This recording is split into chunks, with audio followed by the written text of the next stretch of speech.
And Alden's missed the last 2 days of school, so we were going to go deep around tomorrow, but probably not now. Not now? That's a bummer. I know. Well, John's talking to me. Hi, welcome to our April board meeting, school board meetings. I'd like to call this meeting to order and ask for approval of the agenda. I'll move to approve the agenda. I'll second. All in favor? Aye. Motion passes. Miss, We need to be hearing Kelly eyeing. we can see her. You want to? Can I Do you just, feel better? do we need to be able to be seeing her eye or? Yes. Every time on the camera? I'll vote Okay. aye. Thanks, Kelly. Mr. Larson will lead us in the pledge, if you can all stand, followed by Mr. Clark with the invitation for today.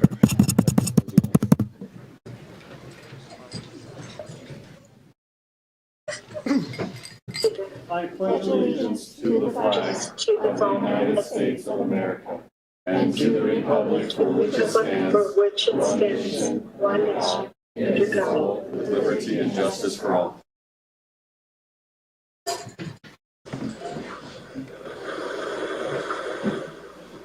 Our Heavenly Father, we're thankful for this opportunity we have to gather as the Show Low School Board to discuss the needs of our school district.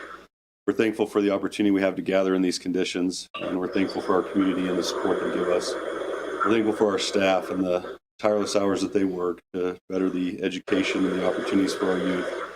We pray tonight that as we discuss the matters before us, that will help us to make good decisions for the betterment of this community. We pray that we will be inspired beyond our own wisdom, that as we discuss these things, that we'll be enlightened and have a better understanding, not only how this will affect us individually and our own families, but affect each member of our district, and that we might come to wise decisions. We pray for thy hand to be with us this night and thy spirit to be able to discuss things openly and freely in a manner that is pleasing unto thee, that if we disagree on items, that we will not be disagreeable with one another, but that we might do it in a spirit of unity and with the desire to help the children get a better education here in the Show Low Unified School District. These things we ask and we humbly pray for in the name of Jesus Christ. Amen. Item 3.2, recognition of Show Low High School Academic Decathlon Team, the junior high school team, and the 8th grade boys basketball team. One at a time? Yeah, let's do one at a time. Let's bring up the academic team. Those medals. Does it feel like it's It doesn't sound like it.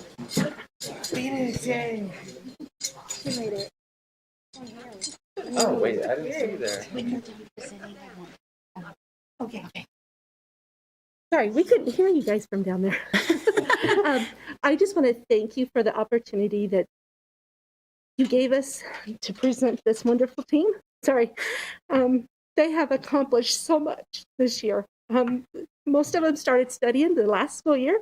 So back in April and May, we started our studying for academic decathlon.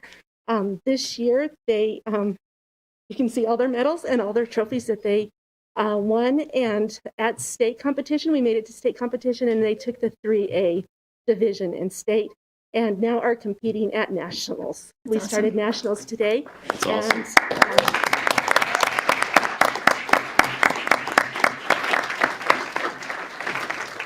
They'll finish out nationals on the 30th of April. So Were you able to compete in person anywhere, or was it all virtual? all virtual. All virtual? All virtual. It was. But these are amazing what they have accomplished. And thank you so much. Can you introduce everybody and let us know what they competed in? Well, they all competed in the same thing. So All together? all together, yes, it's a team thing. This year's, I can't even remember this year's topic. The Cold War was our topic. And they competed in 10 different areas. So they had art, music, literature, science, social science. Economics. They had to write an essay, give a speech, and have an interview also. So one of our team members actually took bronze at state for the interview, score of 990 out of 1,000. Wow, that's amazing. That's so great. that's amazing. So this is Brennan Carpenter. Yes. Yeah, step up and tell us your Anna. name and Want me to carry all And these? these are all his medals that he won this year. He's been in it 3 years now and has so many more medals than that. What's your name? Branham Carpenter. Okay.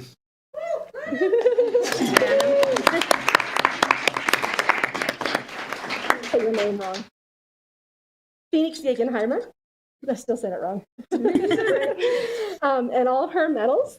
This is also her third year, but she is a junior this year and will be coming back her senior year. So I grabbed her as a freshman, and she keeps telling me she's going to quit, but I won't allow her to do that.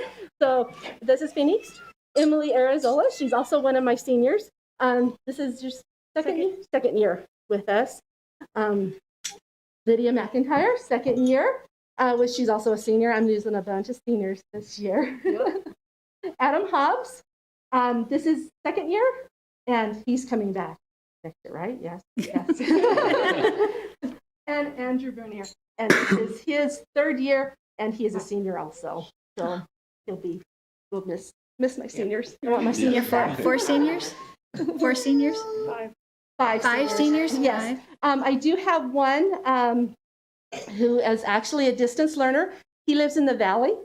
And yeah, it's been amazing that he's been able to do this, compete. And he actually took gold at regionals for his division. So, and he lives down in the Valley. Austin Neese is his name. Are you, go ahead. No, I'm sorry, go ahead. I was just going to ask if you're limited to a certain amount of students on your team. On the team, there has to be 9 students, and we have 8 on our team. Okay. So there has to be 9. There's different divisions. There's the A division, the B division, and C. We can have 3 on each team. Okay. So you're in nationals right now. We're in nationals right now. Will you please come back and let us know how you do? Yes. Okay. And So then, we end nationals on April 30th, and they said it takes about 3 weeks to get the scores back. oh, it's going to be close. So right at graduation time, we should Okay. go. Are we able to have links to watch you? It's all virtual, so it just test taking. So Okay. Okay. all test taking. So lastly, you guys jingle and jangle when you walk. Don't hold them. You earned it. We want to hear that jingle jangle of I medals. like that noise. Thank you so much. You represent us so well, and your achievements shine light on how well we're doing as a school and as our instructors and whatnot. So be proud of what you do. Thank you so much. You guys are awesome. Yeah. You guys want to take a picture? We were also one of 4 schools in Arizona to go to NAC. Only one of 4. 4. Wow. Wow, Awesome. that is great. Oh. Hold on. What do we do? You guys want to Can we just photo what bomb do you your call your picture? photo Photo bomb? bomb? 1, 2, and got it. Congratulations, guys. Great. Good to see you. Good job. Way to go, guys. Good to see you. Junior high? Can we have the junior high school cheer team, please? Next.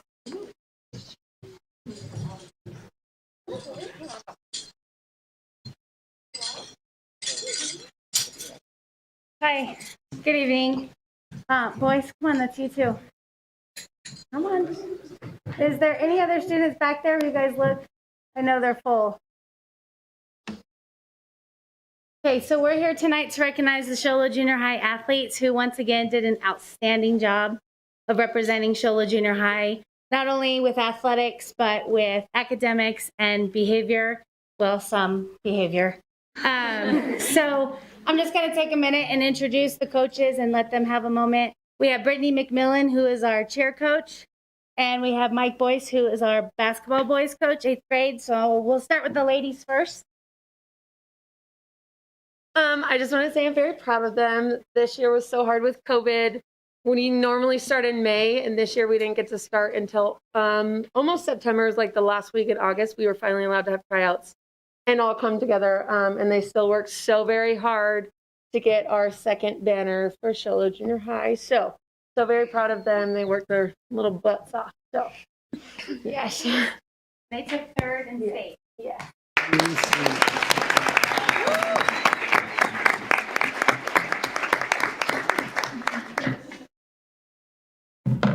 This group of boys right here, it was special. It was a fun year to coach. All of them worked really hard. We had no trouble with classroom grades this year. It was honestly a relief. This group worked extremely hard. We made it to the championship game against Snowflake and came up a little bit short. I wish we could play it again. I'm sure they do too. But no, it was a fun season. I think they're going to do some good things in high school if they stick together. So, Congratulations.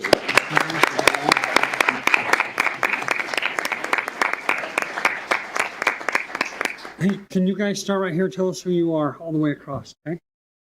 I'm Lincoln Taylor. I'm Jaden Wade. Dallin Adams. Weston Dyer. Bryce Adams. Evan Bingus. Egan Kobzowitz. Ava Garrett. Isabel Bejarano. Darian Gabler. Peyton Larson. Isabella Buckles. Elena Lust. Bailey Brower. Libby Flake. Thanks, guys. Congratulations. How many of you are eighth graders? Eighth graders. Most of you, huh? Yeah. You guys want to flip around for a picture? Yeah. All of us love together. Okay. You have to stand right to be done. Okay. You guys might have to scooch in. Okay, you went right in the right spot.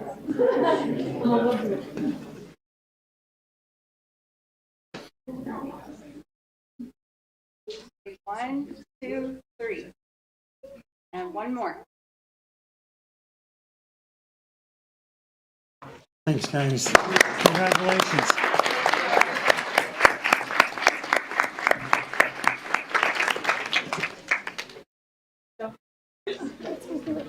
Item 3.3, recognition of legendary staff. Mr. Jose. Thank you, Madam President. If it's what the board, to the board's pleasure, if you'd like to go around front, we'll invite Ms. Cosgray to come forward to recognize her legendary staff this month.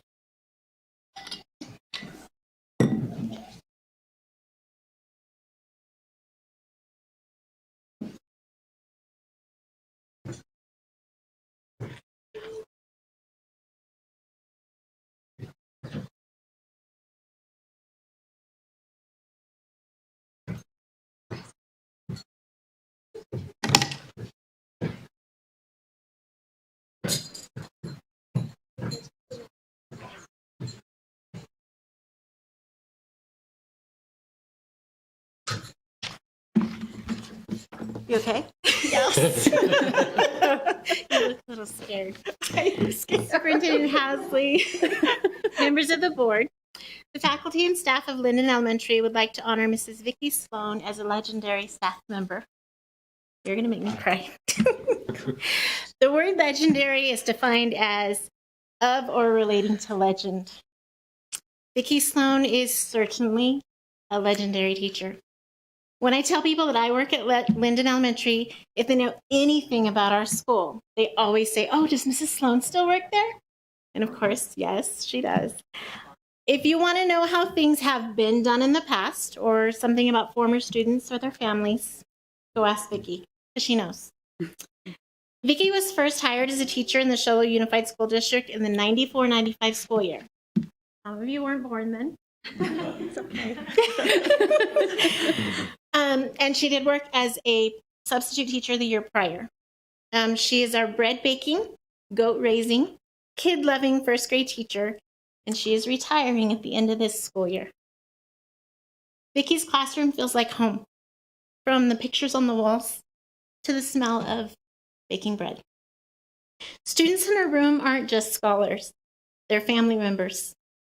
Parents know that they are leaving their children with someone who loves them and is going to keep them safe and sound. Vicki has been at Linden long enough to begin having children of former students come through her class. She's had 4 of her own grandchildren as students. However, every kid that comes through her class is treated as if they were a grandchild with love and respect. When I talked to our staff members about Vicki, here are some of the things they said. They had a lot to say. Dina Miller said, "Vicki has been a pillar of Linden for years. Her dedication, creativity, and support for her students show. Over the past few years, Vicki has touched the lives of many and her daily effort to show she cares has made a world of difference for so many. Vicki has always tried to make learning fun and an experience that our students will cherish for life. I know that Vicki has been a great support to me and my teaching here at Linden for the past 15 years. I will miss her as a coworker, friend, and support. Cynthia Cody said she was always kind, patient, and loving with my child. Eva Franco says, Vicki always sees the beauty and the bright side of everything. I've never heard her complain about a thing, and that is true. Vicki always says something nice when I see her. Always. She's caring not only with her students, but with her colleagues as well. That was Mrs. Ramirez. Erica Perez says, Vicki Sloan is the teacher that every child should get to have at least once in their life. She welcomes each student that comes into her classroom and lets them know that they are wanted and important. Vicki goes the extra mile to help her struggling and difficult students succeed. She knows who we're talking about. I love them.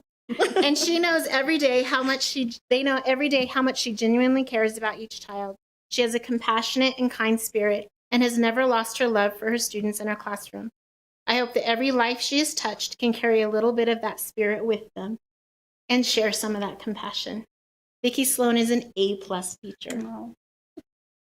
The Ferreter family says, in our house, we always say she's like Mary Poppins. She pulls socks out of her cabinet and gives them to all the kids when their feet are wet. She makes bread, always has ways of fixing what her students need and want, and always with a smile. To her students, she is magical. Candace Hancock said she's always smiling in a happy mood. She has the patience of a saint. This is true. Such a wonderful and caring teacher, and all of her many students down through the many years love her, all caps.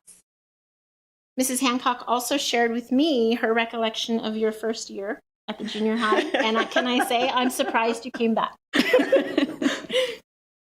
Personally, I have appreciated Vicki's support.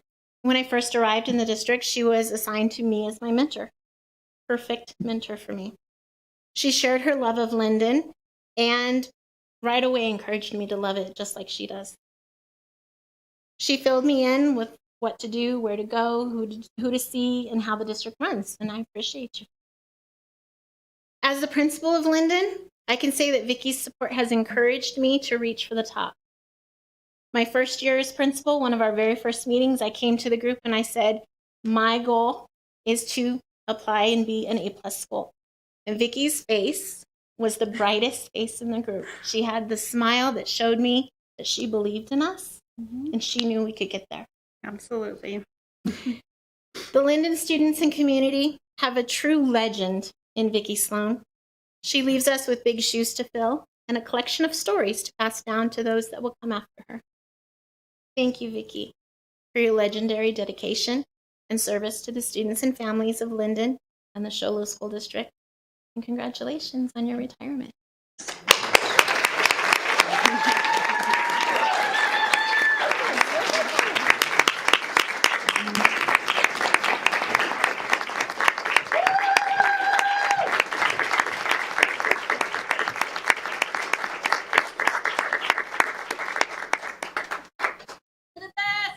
Let's go take a picture. Oh, bless her heart. And these are yours.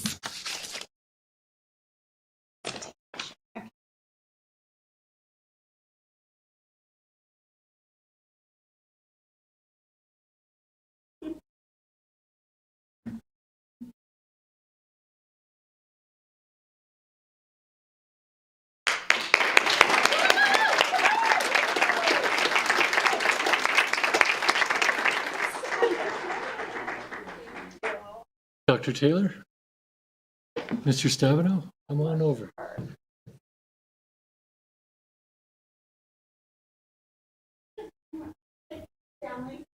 Yep.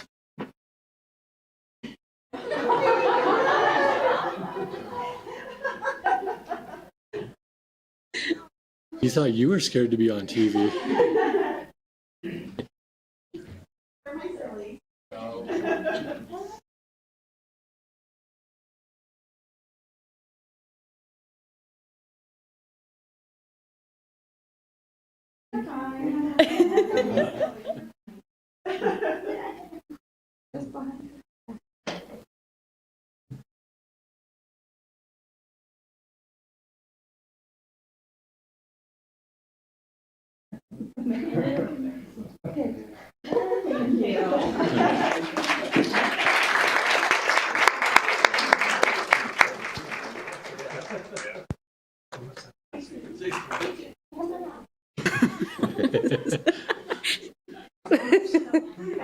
One more.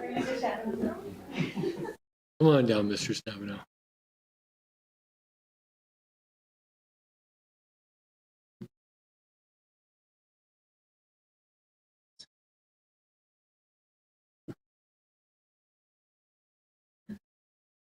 Madam President, members of the board. Among the more important of my privileges during my tenure with Show Low Unified School District will have been to write this letter to acknowledge on behalf of Show Low High School and White Mountain Institute the contributions of our unanimous selection for legendary staff, Mr. Joe Stabenow, WMI teacher, and all-around educational craftsman. When we started together, Mr. Stabenow reported only 6 graduates for the entire year. Within 2 years, he will have led enrollment to a roughly 500% increase with commensurate graduates to match. We were tasked with the monumental task of separating WMI from Show Low High School. We were asked to give the school its own identity, and Mr. Stabenow did not disappoint. We moved into a new building and welcomed ongoing improvements to make the school a viable academic environment. Did you know that he personally purchased a lot of chairs and donated them to WMI? Were you aware that he personally took old computers and refurbished them to give more students an opportunity to work? Did you know that he was instrumental in getting a giant stack of cumulative folders fully compliant? Did you know Mr. Stabenow was instrumental in helping our leadership team receive AOI approval to expand to 612? Of course you know, we are now the White Mountain Mavericks. Mr. Stabenow may be the key individual to engender students, creating the adage, the Maverick Way. Indeed, he is the Maverick Way. Headstrong, independent, and exemplary.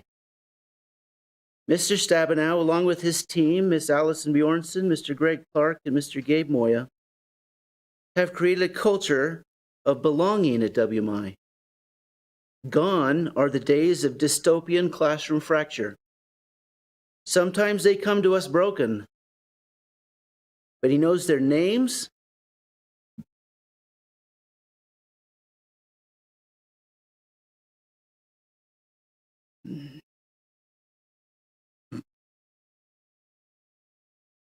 and walks side by side with his students through a myriad of contextualized and very personal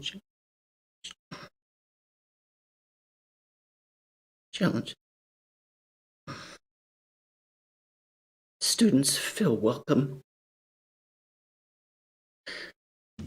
Mr. Stabenow often facilitates one-on-one teacher-student conferences, plays kickball with them, and has even passed out holiday gift bags filled with toiletries and other necessities. How do they feel about him? Simple, they love him. I pause to express my sincere appreciation for his friendship. I'm saddened he will be leaving our ranks. He was the first and most pivotal person to help me when I moved here. From that moment to this, I have relied upon his undeviating loyalty and work ethic. I'm honored to be his friend.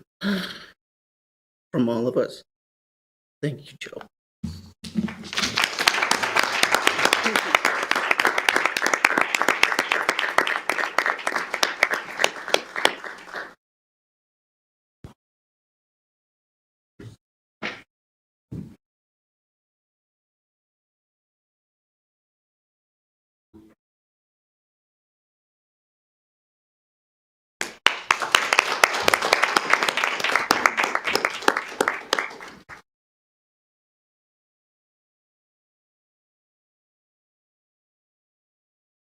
Thank you, Mr. Stabenow.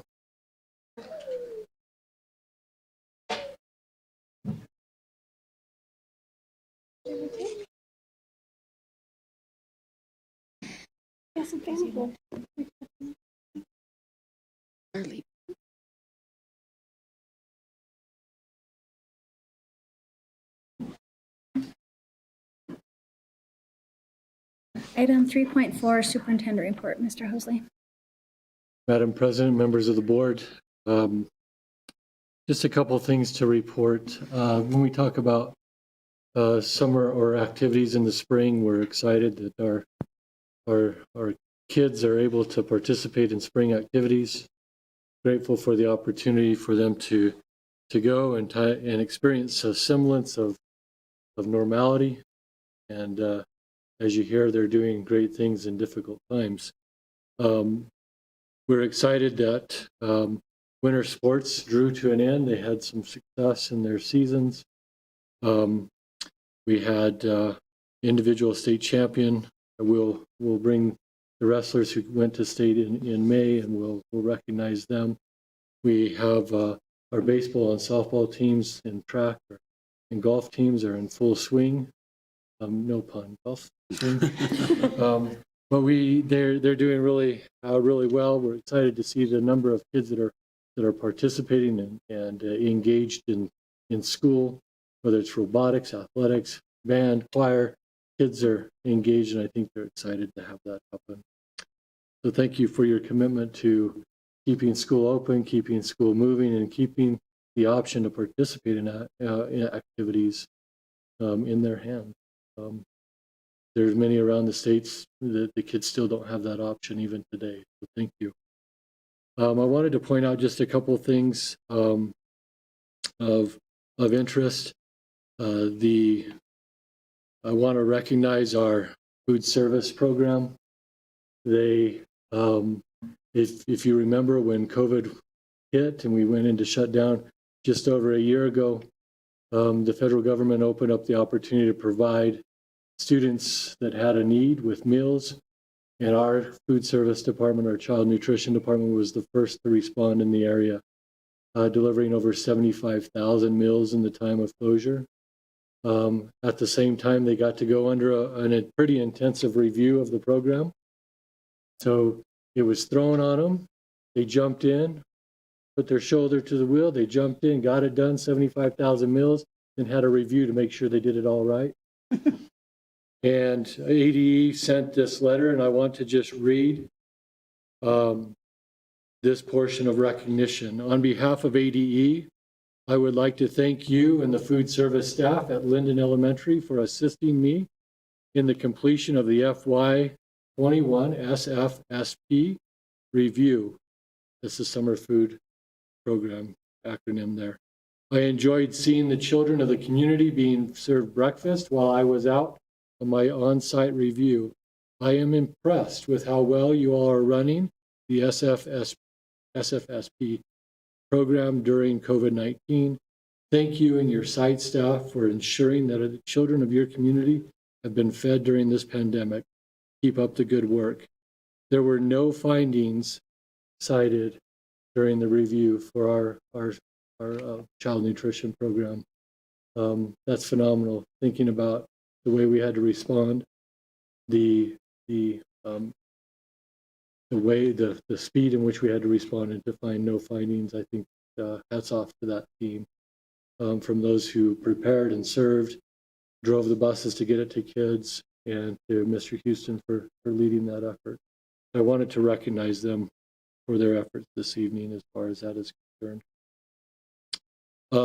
I also want to make sure that you are aware, and all of our staff, it went out. I know you probably got the email, but this has been a long year, and it's been a desire of the board to kind of let our hair down a little bit, those who have hair, and to enjoy That's so horrible now. to enjoy a celebration of our efforts together as a school board, as staff members, Shola Unified School District. Our schedule allows for such an event to take place. And so May 14th, we will have a district-wide celebration on the the football field, music, games. I heard there's someone that's going to be the MC of that event. I heard they were funny. I don't know who it is, but I hope they live up to that. Yeah. Probably a dunk tank. And I heard some of the board members have volunteered to stand or be in the dunk tank. Stacy, you're in, right? Yeah, man. Food and entertainment and celebration and staff recognition will all happen that day. And we're super excited. There'll be food and fun and just a time to get together, K through 12 and all the departments, and enjoy one another's company and celebrate the effort that was put forward to make this happen. We are one of a few districts in the state of Arizona that have had our doors open since day one.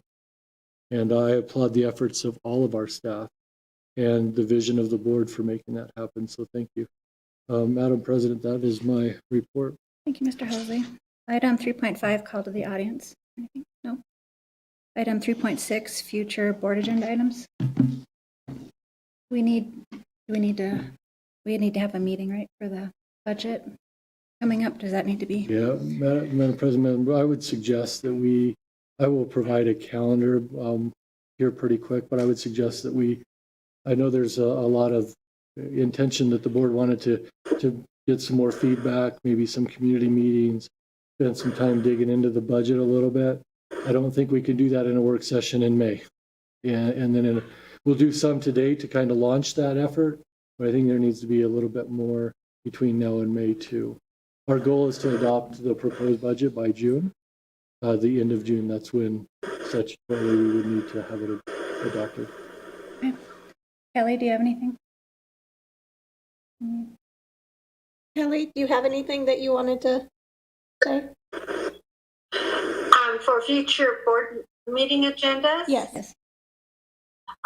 There were a couple things, but I think I can bring it up during the budget and ask for it at that time. So I'm okay for right now. Thank you. Okay, thanks, Kelly. Okay, item 4.1, approval of overnight and out-of-state travel. Mr. Hosley. Madam President, members of the board, for your consideration, Mr. Marchant recommends the approval of the high school staff members, 5 to 8 of them, to take the seniors to their graduation field trip. I don't know who those lucky 5 to 8 are, but I wish them luck. There's some right there, huh? May 25th and 26th. The trip will take them to Phoenix. California shut their doors for those kind of things, so I think a lot of senior trips are happening in Phoenix this year. Top Golf main event, D-backs game, Sunsplash, and so much more. And we would like to approve that, have you approve and give your blessing to that trip, if you would. I'll motion we approve. I'll second. Oh, go ahead, Bert. Motion and a second. All in favor? Aye. Aye. Opposed? Any further discussion? Motion passes. Item 4.2, consideration of scoring points of teacher and principal evaluations. Mr. Hosley.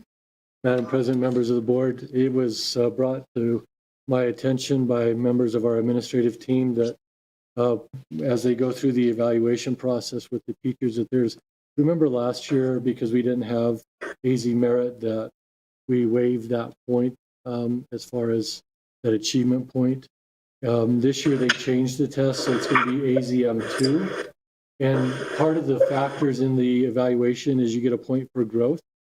I'm not sure where we would judge that growth. One test doesn't provide that growth factor. And comparing it to non-existent AZ merit scores would also provide that lack of clarity. So then the other consideration that's found in there is the second point, and that would be, which would be based off of benchmark scores. And, you know, we were state mandated to provide a benchmark score utilizing NWEA. That doesn't factor into our traditional benchmarks, so we gave the NWEA first, and then our regular benchmarks second and third. And so to really judge some growth in there, it might be a little difficult to get an accurate number. By removing these 2 points for this year, and allowing it to come back next year, the teacher's evaluation would be based on classroom observation, and it would remove those points. So the administrative team would like to ask for those to be waived this year. If there are other questions or considerations, some of the team can let you know how that rolls out in the actual application of the evaluation. Do you guys have any questions? No? The document provided had a lot of good information. Thank you for that. I guess I'll move that we waive the point for the AZ merit growth as well as the point for district benchmark growth for this year for all of our teachers. Second? Second. All in favor? Aye. Aye. Aye. Opposed? Any further discussion? Motion passes. Item 4.3, consideration of creation of 6th through 12th grade athletic director. Mr. Hosley. Madam President, members of the board, this is something that we've talked a little bit about, and I'd like to bring before you this evening in light of the changing that we made at the changes that we made at the junior high and the opportunity for trying to give some real unified effort towards our athletic program. It is my recommendation that we approve a position for a 6-12 district athletic director. That would remove the position of high school athletic director and junior high athletic director and combined into one position. As you note in the essential functions, that position would be a direct report to me as the superintendent. Would collaborate with the high school and junior high principal to ensure success of programming, but to bring consistency throughout the athletic program and in efforts to raise that program overall. I think we've made some great strides in some of our coaching hires as of late, and we're seeing participation numbers go up, and I think it's a great time to calibrate that effort, to unite what we do with fundraising and collaboration with the community and those efforts. I think there's some really good things that we can do if this was the model. I've had some discussions with Mr. Housley about this in the past, and we've met a few times with the city of Show Low, and there's some programs that I think are in the works. There's been some great meetings and some great opportunities that I think that this position really solidifies that, and I think that it's the right direction for us as a district to go to help, like Shad said, to get the athletic programs in a more unified way with the fundraising, with the community, with our partners, and I think that it's something that I wholeheartedly endorse. John, Kelly? I like the idea of the consistency between the junior high and high school, since we have to be able to have more of an idea of as they transition. I like the idea. Yeah, the alignment. Yeah. So this is just the creation? Yes, We haven't finalized all that? Okay. Kelly, do you have anything else? Kelly, do you have anything else? No, not at this time. Thank you. I have one question. So is this position replacing Mr. Nicholas? Is Mr. Nicholas not going to be in this position at all? Or what is happening with that? Currently, the only consideration this evening is for the formation of this position. We're not prepared to move forward formally with a recommendation of employees yet. Okay, thank you. But is this the formation of this position? Is that what the understanding that the athletic director position at the high school will cease? Yes, ma'am. Okay. As well as Okay, What, great. that's already been taken away with the new hire? I'll Do we move need to- a motion on this? I'll go, Kelly. Go ahead, Kelly. I'll second. Okay, I'll move to approve the creation of a 6 through 12 athletic director that directly reports to the superintendent. And I'll second that. All in favor? Aye. Opposed? Aye. Motion passes. Item 5.1, approval of resignations, retirements, and terminations. Mr. Hosley. Madam President, members of the board, for your consideration this evening, resignation of Eric Reed as the high school wrestling coach. Elena Smith is a Whipple Ranch first grade teacher, and Brooke Ashley. The resignation is the Linden Health Tech and front office secretary. A motion to approve the resignations, retirements, and terminations as presented. I'll second. All in favor? Aye. Aye. Opposed? Motion passes. Item 5.2, approval of new hires, renewals, and transfers. Mr. Housling. Madam President, to help you understand a little bit of the process, and at your request, we have the hiring committee for the junior high assistant principal and instructional coach here to present how that function happened. And so I'll turn the floor over to them at this time.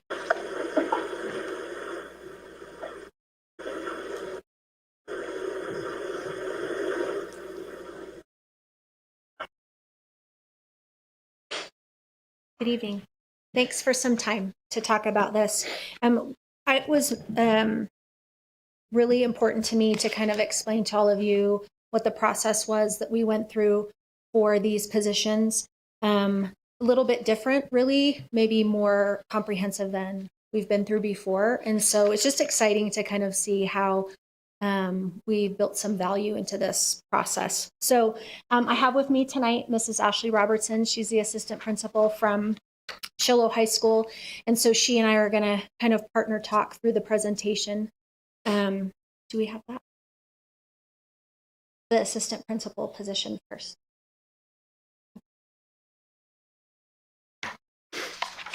Awesome. Thank you. So the position posted, it was an external posting. I can't say exactly how many days it posted before we started interviewing, but I'm going to say about 2.5 weeks seems about right. The members of the committee were myself and Mrs. Robertson. The value that she brought as assistant principal at the high school helped us with our transitions and building continuity, and I really value her insight. We also had with us Mrs. Teresa Keim. She is a veteran teacher of Show Low Junior High School and our PBIS coach under our grant. So she has been with us from the very beginning in drafting that PBIS program and had a good idea of what all that entailed. Mrs. Anderson is our finance secretary. And then I was very grateful that Mindy Gardner, who is she's a junior high school parent. She also has a high school student. So she's kind of seen the progress of transitioning from our elementary schools to junior high and high school. And she's also a member of our site council. She's actually our PTSO co-president. So we were grateful to have her. And she was going to be here tonight, but had another obligation. So that was kind of what that looked like. So I'm going to let Mrs. Robertson talk a little bit about the preliminary process, what that looked like. We started the night before and had a lengthy meeting and then interviewed the next day. I'll let her go ahead and talk through that. Yeah, so like Mrs. Clark, Becky, is that we met the day before we did the interviews, and it was nice to meet as a committee before, because me being from the high school, I didn't know all of the people on the committee, so it was nice for us all to kind of meet and figure out the goals. The goals, talk about the job description, talk about what requirements were there to even apply, how many had applied, those types of things. And then we talked about how, what the junior high needed, what were some of the goals, and what are the staff and parents and students needing in a new position, because we had the opportunity to, with the new posting, to kind of change the direction and change culture. Well, what type of culture, what were they looking for? So we really were able to kind of narrow that down and kind of look at that, which was really helpful to know. And as an assistant, and I see this as I'm an assistant for my principal, is that you really need to know what they're looking for, because you have to balance and you have to really complement each other. So we really talked about all of those types of things. So that was the first part of the meeting. And then the second part of the meeting, we reviewed all of the interview questions to make sure that they were valuable questions and made sure that there weren't any gotchas. And it was really great because we had so many different perspectives on the panel, which was really, really valuable. We had a parent who in a PTS, she was PTSO. So it allowed us to be like, well, because she doesn't have all of the like teacher jargon and things like that. So it's really nice to get all of the different perspectives from secretary to a teacher to all of those types of things. So we really were able to vet all of the questions. And so that meeting beforehand was really, really valuable. So that's what happened on the day before. So it was all really, really fresh. And so Friday, so this was a Thursday, that Friday. So I think the next slide is the criteria that came. So maybe I'll just talk through that. Oh yeah, this is what we were talking about with when we were asking for what the staff and the students and the parents needed from this position. These are some of the top things that came up. And you can see maintain confidentiality, things of like being tactful and transparent, all of these values that are pretty much aligned district-wide, but we were able to kind of pinpoint them a little bit more approachableness, especially with like 6th grade and 7th and 8th graders. I really learned a lot from how they do things at the junior high versus how we do things at the high school. Very different from a 6th grader to an 18-year-old. So that approach is a little bit different. So I like the word savvy. I couldn't articulate it, and the committee was like, well, it's savvy, right? For middle school kids, like, you know what that looks like. So that was something I really valued in articulating that particular quality. Yeah. That proactive partnership between parents and families, starting to knowing the value of how to develop relationships with families. And sometimes that's just through a phone call, and sometimes that's with long meetings and things like that. It's just all of those types of things, being proactive, being solution oriented, being positive, all of those things are really great characteristics and things that we were looking for in our new hire. So we really talked about all of those things, and the list was longer, but we made it a little bit more condensed in this, and I'm now making it longer because I'm talking about it more. So you're welcome. I'm taking after my principal, Mr. Marchant, who's known for nothing to be short. You're welcome. So those are the traits and stuff like that. Did I miss anything here? No, that's great. I want to say those traits came from feedback from the teacher leadership committee at the school, and then previous survey data from the last maybe 3 or 5 years that we were able to collect and maintain from students, staff, and parents. So I think it's important to note that these are things that kind of transcend about a 5-year period that our community sees as valuable. So I think I mentioned that we looked at all of the candidates, but we actually had 6 applicants, and it was dead even. We had 3 in district and 3 out of district. And so the following day, we were able to have each of these 6 individuals follow our interview process. So maybe I'll talk about what it was like to be a candidate. Perfect. If that's okay. So they arrived at the new district office and completed a timed writing task. That task also had been previously vetted the night before by the committee, and they'd given feedback, and we actually made a little bit of a revision. So that was ready to go. So they came in, they sat down, and they typed out their written response under the direction of Ms. Gray, Tina Gray. And then she also assigned them an applicant number, which was known only to her, because I wanted those writing samples to come to the committee anonymously so that we could score them independently of the applicants. And then after the written portion, we gave them a little break because that's kind. And then they came in and had a 45-minute panel interview with us. There was time for them to ask questions at the end, as is pretty traditional. And this was Friday, March 12th, which was the day before spring break. So they were told that we would deliberate, and they would be told the following Thursday during spring break. And each candidate was notified on Thursday. So this is what it was like to be on the committee then. That's the part I experienced. So we arrived at the new district building, which has a really great view, which we all appreciated. So I'm jealous. And then, so what we were able to do before any of the candidates showed up, we were there before even the first 30-minute written assignment started. And we met and asked if we had any more thoughts on the questions and stuff like that. And I don't think I mentioned, but I think there were 20 or 21 total questions. So that's how many questions that each of the candidates asked. So they were part of a 45-minute. So we asked the questions. Most of it was round robin. We were actually really lucky. I thought we would have had more virtual. We actually only had 1 virtual, and it ended up, we tried virtual and then it just wasn't super great. So we went to a phone just because it was easier to really listen to what they were saying. But the rest of them were live, which was, it's just nice to have them live. So we were able to do that. And then we each had the questions in front of us. Each of the interview Committee members. We're the committee members. Yep. And then we scored them on a scale from 1 to 5. I guess 0 to 5. We could have given 0. And then we scored all of that up, and then we gave each candidate a total score on all 21 questions. And then we did that before we talked about any of them. So we were able to kind of form our own opinions and thoughts of each of the candidates before we discussed as a group of our, your instant gut on how each of the interviews went. And then we kind of repeated that process 6 times. And she was gracious enough to buy us lunch.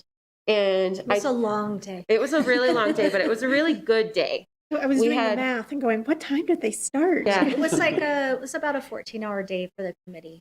Yeah. But it was really productive, and it was really exciting to have 6 candidates that we wanted to interview and that we could interview. So I think we were very gracious that we had that many people interested in working at our junior high and wanting to fill this leadership position. So it was a very long day, and there was lots of discussion. So we did all of the live and we talked about all of that. And then we took a little bit of a break. I think there was some caffeine in there. And then we went and we started to read the written, because we didn't know who those were. So we read all of those and gave our initial gut. We scored those 0 to 5, and then we ranked those. So we had ranked the interviews and discussed the rankings. So we had narrowed it down to a top 2 before we went into the reviews. And then we looked at the written and then ranked those. And then we discussed which of those, and the top 2 from the live interview were the same top 2 that we got from the paper. One candidate was in both. Oh, that's right. Yes. One of them was in both. And that's kind of how that process worked. Did we miss any of it? When you're in it for 14 hours, it's super clear to us. You guys have any questions? No? So the outcome, our recommendation to Mr. Housley for you all is that Mrs. Alex Steidering would be our desired candidate. She was the only candidate to finish in the top 2 in both the written portion and in the panel interview. In the final deliberation, the panel evaluated her performance in the written task, in the panel interview, and then we compared the qualifications that we identified against those character traits that we listed on a previous slide. And we were unanimous in our selection. So that's our recommendation tonight. We're excited for that. Thank you. Thank you. So I'm going to stay because I have another one. And I'm going to ask Mrs. Ramsey to join me. So we also are going to be recommending tonight a candidate for the instructional academic advisor, academic advisor / instructional coach, whatever you want to call it. It's a long job title, but there's a lot that goes into that position. And so we want to talk a little bit tonight about that consideration process. So we have that slide coming up. So just to explain to you a little bit about this committee, I was there. This interview process happened about 2 weeks after the assistant principal interview process. I had invited Mrs. Ramsey to join us. She, I feel, has the 30,000-foot view for what's really required from this position. It's not quite a guidance counselor like you would see at the high school. It's more of like an academic coach who also schedules students. And there's a whole lot of other jobs that particular person does to support students and staff. And so I felt like Jamie had her finger on the pulse of what that position required, testing coordinator, all of those things. Mrs. Murray is an elective teacher at Shola Junior High School, and she was invited to participate. Mrs. Merrill, our attendance registrar, was invited to participate, and she really was an incredibly valuable member because she's been at the junior high quite a long time. And so she was able to give that perspective. She's been through a couple of people in that position and seen kind of how they work. And then Alex Steidering was invited to be on the committee. Now, she was invited to be on the committee because her current position is instructional coach and testing coordinator at Nicholas Homestead. So that has like her recommendation just previous to this really doesn't have anything to do with her serving on this committee. I had invited her. And I kind of was explaining to Mr. Housley, I went back and forth about high school counselor versus Alex in terms of who could provide a better perspective. And I felt like her role as the testing coordinator and about how students are grouped and what that looks like in terms of interventions was a little bit more valuable in this case. So that's what the committee looked like. And so I'm going to turn some time over to Jamie to talk a little bit about our process. Not quite as long a day, but almost. Well, when she first asked me, I thought, oh, we'll be done by noon. I can get some other work done. It was a full day, but we didn't get lunch and it wasn't 14 hours. So that's all right. I brought snacks. That's true. All right. So when we first got there, we went through the job posting position, the description, and we looked at the applicants, who was going to be applying, and we looked at the interview questions. As we went through them, there were some follow-up questions that we wanted to ask, and we made sure that we asked every applicant.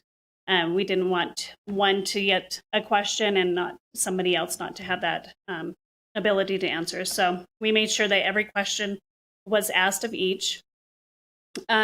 We talked about what kind of person we felt needed to be in this position, what were the characteristics of the academic advisor, and what kind of qualifications that they needed in order to be successful in this job. It was like Mrs. Clark said, I can't talk tonight.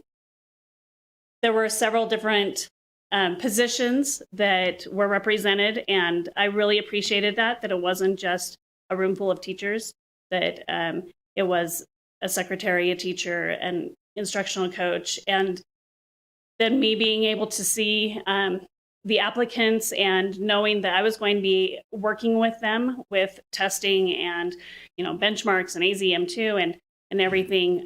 It was really good to have that variety. And then we went through the schedule for the interviews, and it included we didn't talk about who was going to be interviewing. That was told to us right before each of the interviews.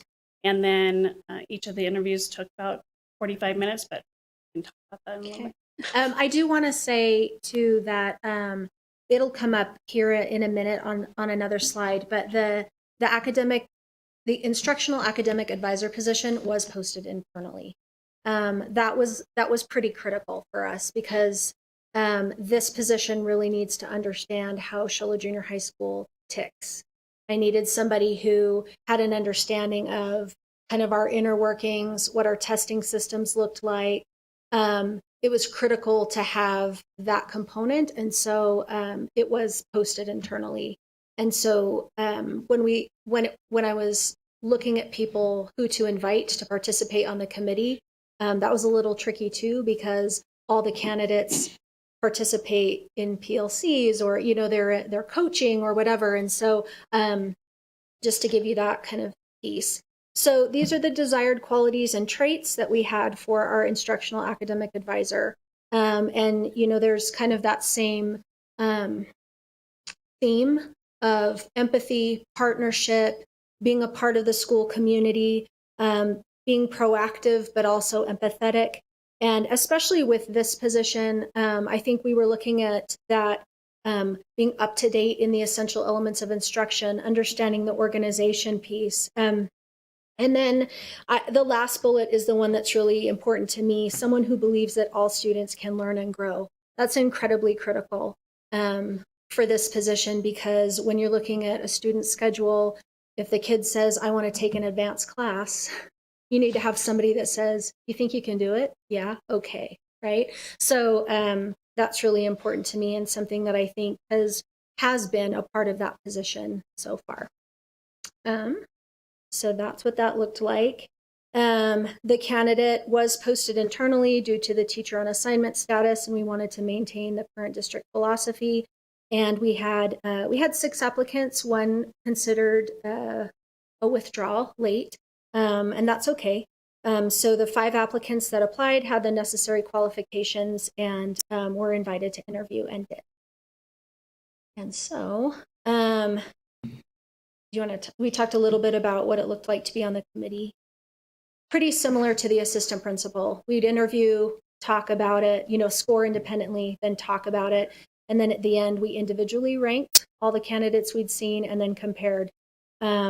We were unanimous with regard to the top 3, and it was incredibly close and incredibly difficult. And I think that was probably the longest part of our day. In fact, as a committee, we decided we would sleep on it. And we started a little group text right there. And throughout the evening and throughout the next day, we're texting each other. And we came up with our selection, which I think is the next slide, maybe. So we were unanimous in selecting Mrs. Teresa Keim to be recommended for the position of Instructional Academic Advisor. We'll be filling a teaching position. Thank you. Thank you. Thank you for all your time in the committee. I appreciate that you took the time to do these presentations. I like having more information on the process, so thank you for doing it. Madam President, members of the board, for your consideration, the approval of new hires and transfers. Teresa Keim as the junior high instructional academic advisor, Alex Dietering, assistant principal at the junior high, Jennifer Fletcher, transfer to Linden 5th grade to 4th grade, from Linden 5th grade to 4th grade, Cinnamon Jones, a special ed bus driver or bus aide. She began on the 5th. Greg Clark, temporary increase in weekly contract hours from 35 to 40 for the remainder of the school year due to a shortage of paraprofessional staff. We had one resign, and so that would pick up the slack instead of hiring another one for the next 6 to 8 weeks. And then for the 21-22 school year, new hires, Cassandra Gonzalez, junior high school choir teacher, Ashley Ariano, Whipple Ranch first grade teacher, Tamara Hagan, Nicholas Homestead third grade teacher, Allison Peterson, 4th grade teacher at Nicholas Homestead, and Jacob Foltz as a junior high school teacher. Subject assignment will be pending. So we will ask you for your approval of these this evening. I'm motion to approve the new hires and transfers as presented. Discussion. Yeah, I would like to say something real quick, but I'll second your motion. I want to tell Mrs. Clark, thank you. I know this was a lot of work on her behalf to do this.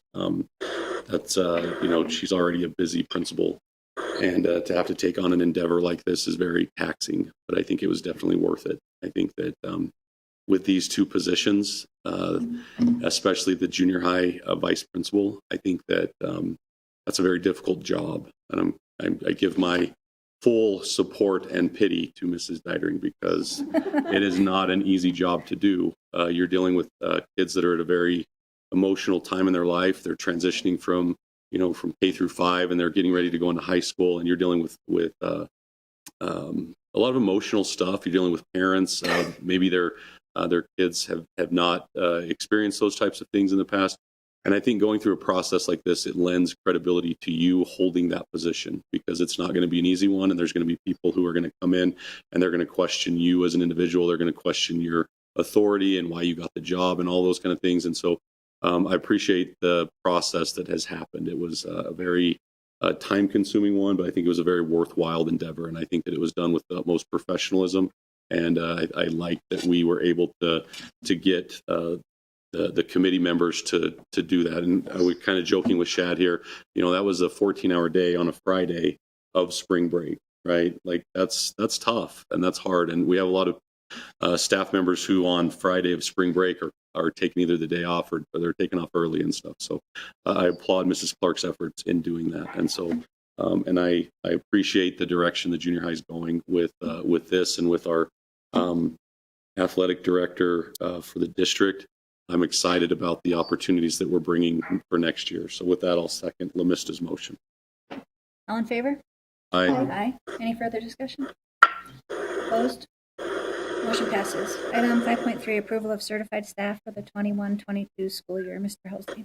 Madam President, for your members of the board, for your consideration this evening is a list of certified staff who we recommend continue with us for the upcoming school year and be able to offer a contract to each of them. Move to approve the list of certified staff for the 2021-2022 school year. All in favor? Aye. Aye. Opposed? Motion passes. Item 5.4, approval of substitutes. Mr. Hosley. For your approval this evening, Madam President, members of the board, Amber Judd is a certified sub ESI for 21-22. Move to approve the substitute, Amber Judd. I'll second. All in favor? Aye. Aye. Opposed? Motion passes. Item 5.5, approval of stipends, volunteers, and event workers. Mr. Hosley. Before we turn over to Mr. Housley, I'm going to declare conflict on this matter. I have 3 family members who are on this list. And given the fact that the stipend amounts have not been determined, I'm not sure if they're going to be paid or unpaid. And so I don't want there to be any kind of impropriety or any kind of allegation of impropriety that my family members, I might be voting on a contract for them. So I'm going to declare a conflict for this item. Thank you, Mr. Clark. For your approval this evening, Rachel Hatch is an event worker. Carson Celine is a volunteer assistant for fine arts play. Jay Brimhall, volunteer volleyball coach. Alan Ramage, volunteer volleyball coach. The new football coach has been hard at work interviewing and talking to members of putting that staff together. For your consideration, Danny Hawkins is an assistant coach. Brian Ryan, assistant coach. Eric Reed, assistant coach. Mike Boyce, assistant coach. Jeff Johnson, assistant coach. Bill Murray, assistant coach. Ray Pedraza, assistant coach. Quentin Clark, assistant coach, and Charles Blevins is an assistant coach for your consideration this evening.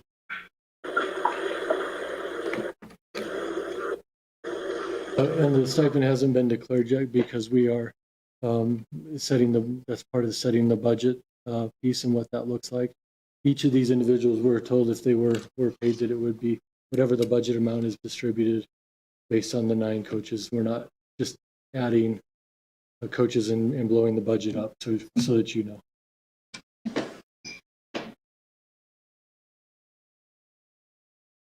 I'll motion to approve the stipends, volunteers, and event workers as presented. I'll second. All in favor? Aye. Aye. Opposed? Any further discussion? Motion passes. Item 7.1, budget discussion. Mr. Hosley or Mrs. Beecroft. Madam President, I will take this and I'm going to go to the front as requested. Make sure that I have this with me.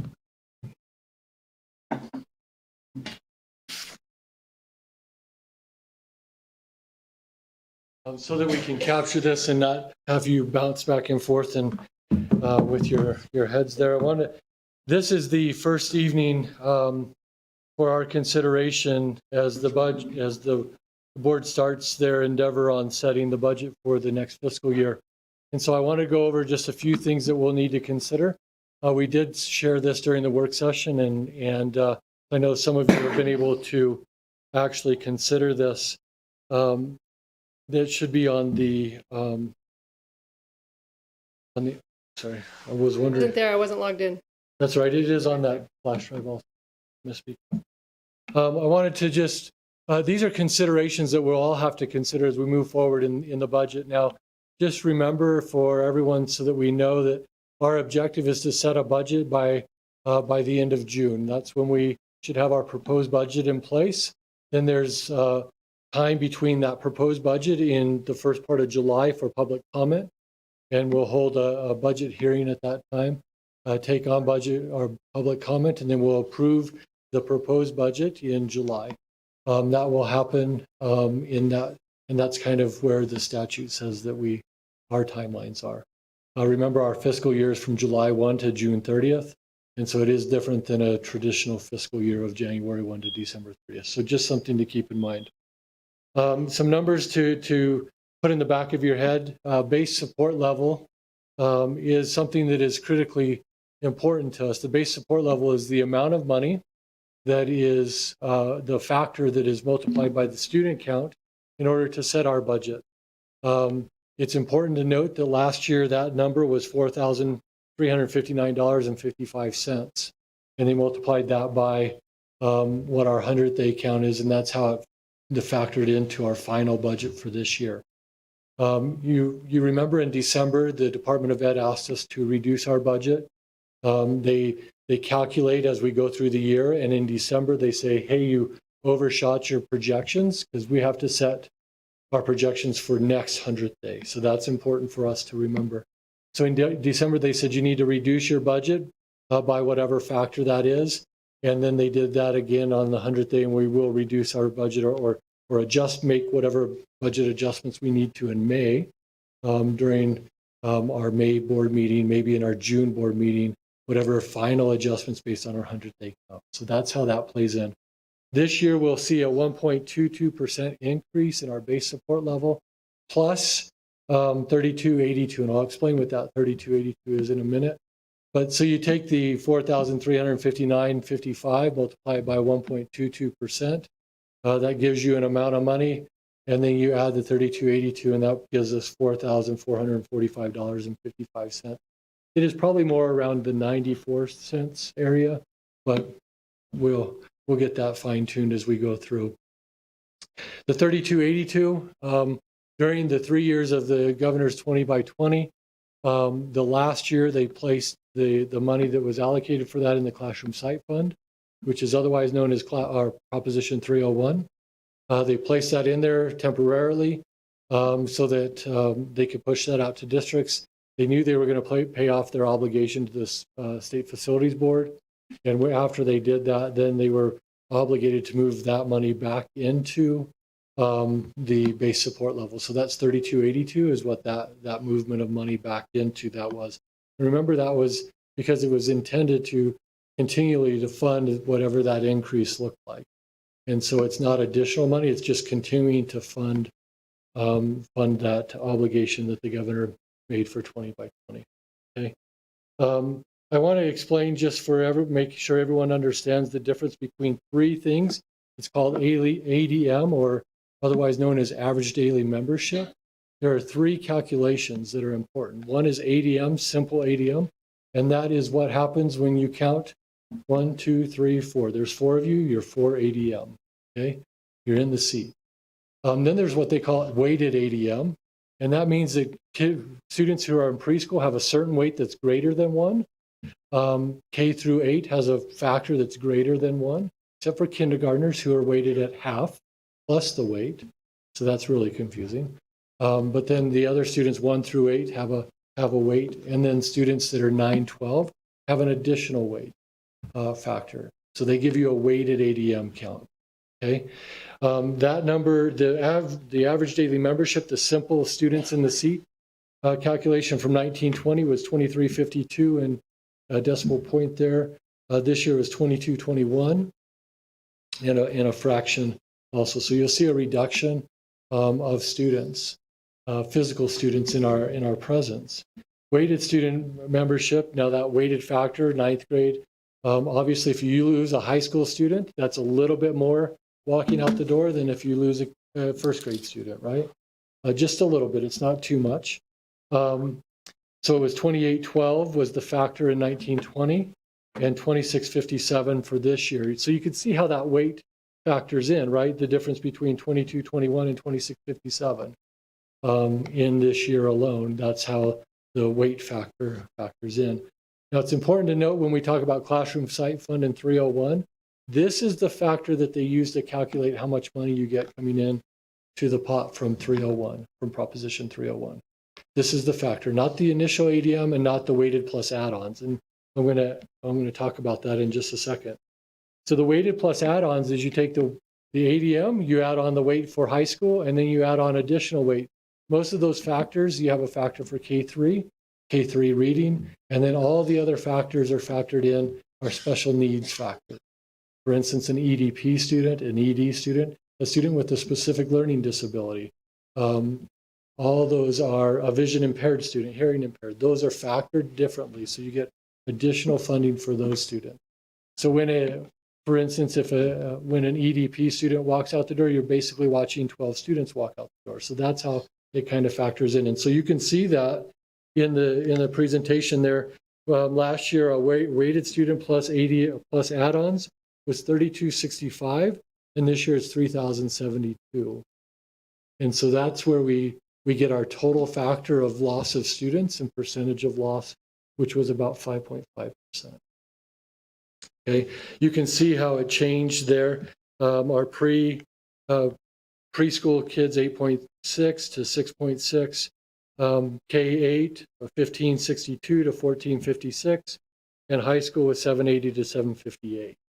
Okay, so that's an explanation there. Transportation support level is one of the other factors in which you generate revenue. That's the number of kids that ride the bus, by the mileage, and how long the routes are and things like that. So that transportation support level actually increased from the 1920 school year to the 2021 school year by a small factor there from 919 to 936. Just again, something to consider. When we talk about the impact of loss of students, it's also important to identify the number of students that are attending our school by choice. They live outside of our district and they choose to come here from another school district. We have 15 at Linden, 55 at Whipple, 58 at Nicholas, 68 at the junior high, and 120 students at the high school that come to us through open enrollment, for a total of 218 students who grace our doors from other school districts. That's important to understand because at any time they could choose to go back to their school district that they live in, and they have to accept them back. They can't say, oh, you went to Shola, you can't come back. So that's important to know that those students are very mobile in most cases. Capital funding. It's important that we know as we go into the budget decision making that the capital lawsuit in the recession of 2008, 2009 area, the state started to tap into school funding. They tapped into the capital resources to make sure the state didn't go into bankruptcy. We could argue all day the validity of that decision, but they made the decision, and whatever happened, happened. There was a group of school districts who got into a lawsuit against the state of Arizona and have won that lawsuit. Part of the lawsuit was that they had to start to fund at the factor that's constitutionally required. They started to do that to restore back to 100%. So just to put it in perspective, when I came to Sholo 5 years ago, we were being funded at 15% of our capital. So we were about $250,000 to run all of our capital expenses 5 years ago. They started to restore that year by year. Last year, the factor that we received was about $772,000. This year was approximately $968,000. We anticipate that they will restore that fully based on their obligation to the lawsuit. And next year, we hope that it will be just over $1 million. But you'll see that was an increase of $196,000. Title 1, 2, 3, 4, 5, 6, just keep adding, whatever it might be. Those are federal dollars that come in from federal grants. It's based on our student population and the number of basically free and reduced lunch students that we have in our midst. That went up from 1.2 million to 1.6 million, about $358,000 increase. Some of that came late as part of an increase from the ESSER 3 or the ARP, the American Rescue Plan. So that is where we stand right there with Title 1, 2, 3, and 4. Part of the delay in some of the funding that we saw is we have to finish completion reports at the end of each fiscal year. They're very lengthy. You have to make sure that they reconcile with the state, with the county, and all the factors in between. And once they finish the completion reports, they release any rollover money that we have. So just recently, we received that rollover money from the prior year that we had saved, and that is in the hands of the principals right now. They're making decisions around Title 1, 2, and 4 expenditures. Title 3, we're a part of a consortium because the amount is so tiny. that we have to join a consortium. We're required to join a consortium to spend that money. So the 1, 2, and 4, those are in the hands of principals right now, and they've been trying to figure out what that is. So Title I, there's some programming and other things in there. Title II is mostly teacher training and technology and things like that. And so they have some specific criteria that they have to use. And I think the principals are having fun with that, but it is a challenge when you get that really late, right? But they're being really good at looking forward and what needs will I have for professional development next year that I can fund this year, and so on and so forth. And I think that's great. They're very insightful. ESSER 1, there was 1, 2, and the state calls ESSER 3, which is the ARP. The first allotment was $633,391. And I want to put this into perspective. Around the nation, the federal government expected the schools opened up right now, right? So they're funding ESSER 2 and 3 based on the need to open up schools now. So what they're saying is the factor that you need to be able to open up schools is this much money. We opened up school August 17th. Obviously, ESSER 2 and 3 weren't in place. So we opened up as best as we could on August 17th. You took the initiative as the board to do that. And it's paid off really well for us. But we had to bear that burden on our own budget and the backs of that $633,000. Part of that money was used to get 3rd grade through 12th grade at a 1-to-1 with devices, which is phenomenal. Unfortunately, part of all of this stuff with COVID, the embargoes on China, our iPads, or not iPads, our Chromebooks sit in the distributor's hands for a long time, and we got them in January, February-ish.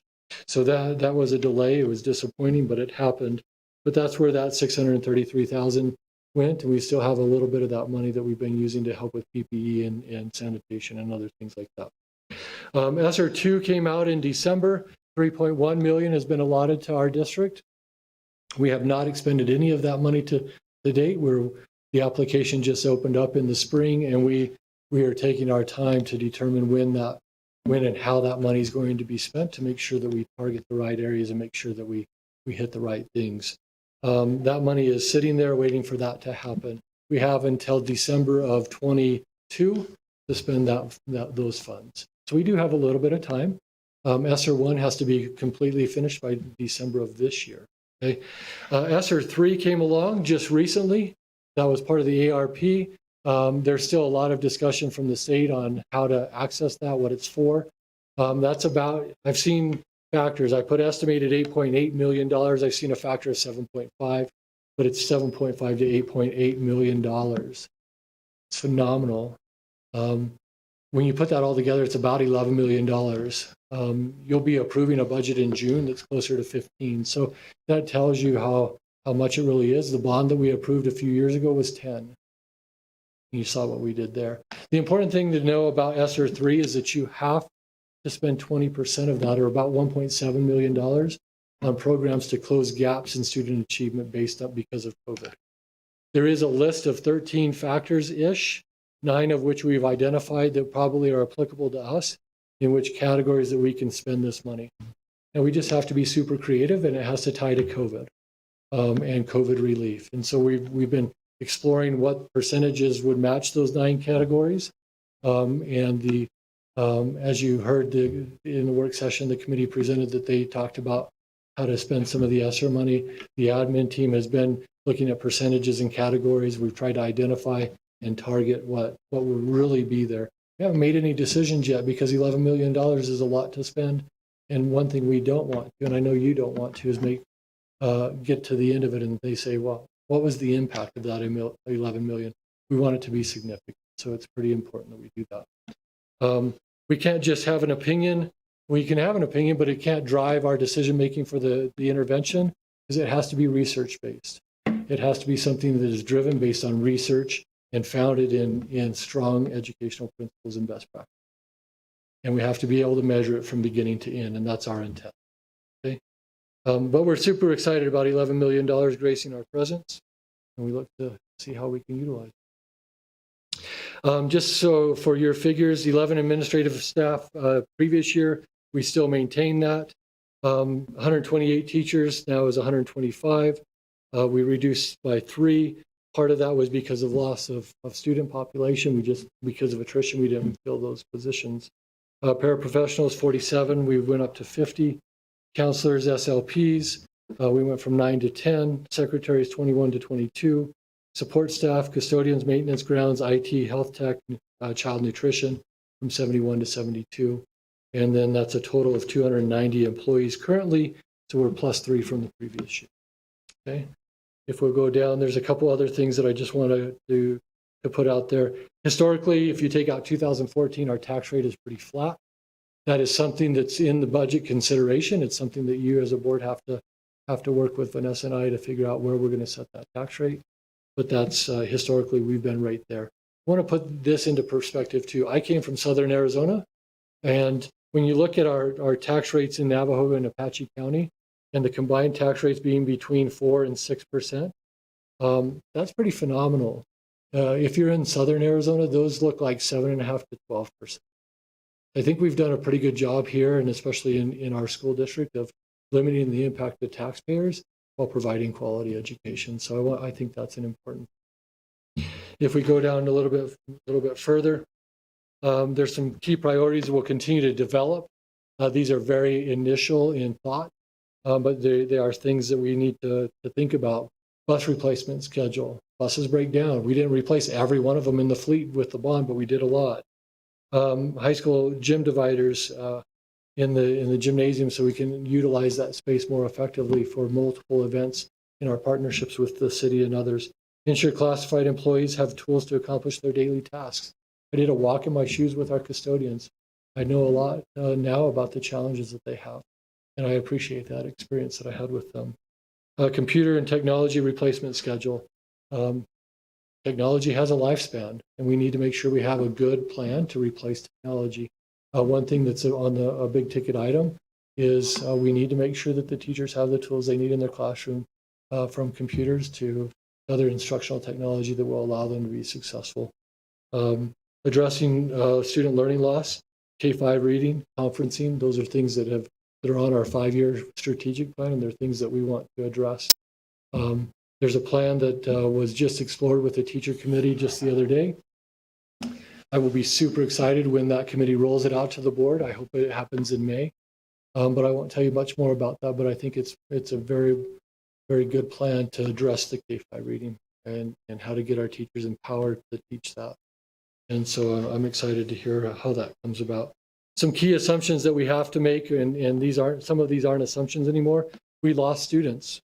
It's our belief that we can budget on the weighted count from 2019 and 20 and feel secure in that. However, we have to be financially or fiscally conservative. We can't say that we're going to receive all those students back through our doors. At some point, we have to say, what do we expect? And so I think it's important to note that we can only budget based on what the students that we know we have now. That's what we can count on, that we're going to have the same students come back. I think we can set a budget that would bring in about $1 million of revenue, but I think we can only budget new expenses to about $300,000. And that would be the revenue generated by the students that are currently here. So that's important. At the end of next year, if we had all those students come back and we had $700,000 in surplus, we're in a good spot.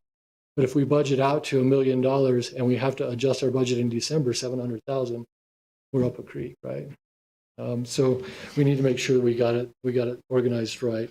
We believe that district additional assistance will be fully funded, that the legislature will make that step. We also know now that our insurance increase is 7%.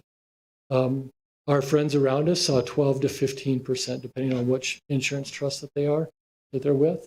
So we dodged a bullet there, I think. But one thing that you can always count on, all those other things plus increases in insurance, right? And so I think that we know that there's more to come in the future years. Base support level, we know that. I explained that. District will receive the funds from the federal government. We know that now. Continued increase in minimum wage and cost of living. Every January, because of state law now, we will see an increase in minimum wage. It's $12.15 an hour now, and it'll be 12 something an hour in January. We have to make those adjustments. We don't have an option on that. Wage compression, secretarial and custodial staff, because of the huge jump in minimum wage over the last few years, we haven't increased the salaries at that same rate. And so we have, for example, we have a group of custodians who have been with the district a number of years. From where they started to where they are now, it's phenomenal. It's great. It's huge gains in salary. However, from where minimum wage caught up to where they are now, the vast majority of our custodians are between minimum wage and $13 an hour. And so we have to find a way to address that, or else they're just going to get swallowed up by minimum wage. And so that's probably a priority that we need to have. We do know that now that Proposition 301, it came out as a $733 per weighted student count. And remember, that's Group A weight. Let me put that in perspective. The highest I've ever seen it was a couple years ago at $435 a student. I've seen it as low as $200, around a little less than $200 per student. So $733. So why is that? The JLBC projected numbers, and we got higher than projected numbers during the pandemic. That's sales tax in the state. So they had a surplus of $191 or $92 per student, and that's cash revenue in there. They do not, I'll repeat, do not anticipate it being that high next year. That they were very careful to express that 192 was one-time money because of a cash surplus. They think that it will level back out around the $400 level to the $500 level if things continue to go as the economy is going. I will caution us that my grandpa warned me in 2006. He said, the bubble will happen. He said, it happened in the early 80s. I promise you it will happen. I said, you're full of it, Grandpa. And then it happened, right? The bubble will happen. And we will be either the beneficiaries of good decisions, or we will be the goat of bad decisions. And I'm not talking about greatest of, right? So we have to make sure that we're going to prepare for whatever fiscal cliff is ahead of us. 26% of that should be treated as one-time money. We did have $100,000 in classroom site fund deficiency. And what happens in that, how do you create a classroom site fund deficiency, is you project what the numbers will be. For instance, if you divide the amount that's coming into our district by X number of teachers, and then you have to pay that out to more teachers, it creates a deficit because you under-projected or you over. And so we need to regain that portion. Some mitigation steps. We're going to review attendance stipends. Part of it, mostly review processes of that, because there has to be something. When you pay someone something with public money, there has to be a mechanism to earn that money, not just simply because you're cute, right? And so we have to make sure that there's a mechanism, and I think the board, it will behoove you to review what that mechanism looks like and make sure that we're following it. Otherwise, it could get a little convoluted with gift of public. So we want to make sure we avoid that illusion, okay? Review of insurance contributions made by the district, ongoing evaluation of obligations of long-term contracts, evaluation of org chart, restructuring some positions, especially at the upper management or the director and principal and those kind of positions. Develop school-based budgets and examine and implement a plan for addressing possible audit findings. We know that the audit questionnaire changed, and we know that there are going to be some findings we just have to address. And we have we're planning a process to make sure we attack those and they all go away. So that's kind of where we are. Some assumed risk. We don't know what the new normal is going to be. We know that online instruction is more expensive. We know distance learning is going away. So if we're going to capture those kids that just don't feel comfortable coming back, we have to have an online solution, but it will be expensive. We know that, and we've learned that through this pandemic. District has not operated with a rainy day fund in place for a little bit. We need to make sure that we protect ourselves against that fiscal cliff, is the way I look at it. Fixed costs continue to increase. Minimum wage, health insurance, all those are continuing to rise, and we don't have more revenue streams. You either have more students or you don't have more revenue. If you don't attract students with the things that you're offering, we stay status quo, our budget stays status quo. 1.22%, it's nothing. when you're talking about providing quality stuff. We need more students to have that happen. We could budget on the 2019 100th day, but we could not see those students come in. That's an assumed risk. But we just have to make sure that we can take that risk if we plan appropriately. And that's what I want to bring to you this evening, and I'll entertain any questions that you might have as far as those. But that's our launch into the budget process. Thanks, Mr. Hosley. Do you have anything? We talked about it during the study session. I don't know. No? Kelly, do you have anything? Oh, You're muted, You're Kelly. muted. Thank you for reminding me I was muted. Sorry. Okay, so we're finished with the presentation now. Yes. Okay, I was getting some background noise going on during the presentation, so I was trying to follow along. I really liked some of the priorities that were established, the stipend being a big one for me. I know I asked, I think in a couple of meetings, if there was any way that we could provide stipends for staff for being heroes this last year, you know, pandemic and everything, and being a part of, just being a part of it and educating our kids and being supportive to them. So I'm really grateful for this stipend.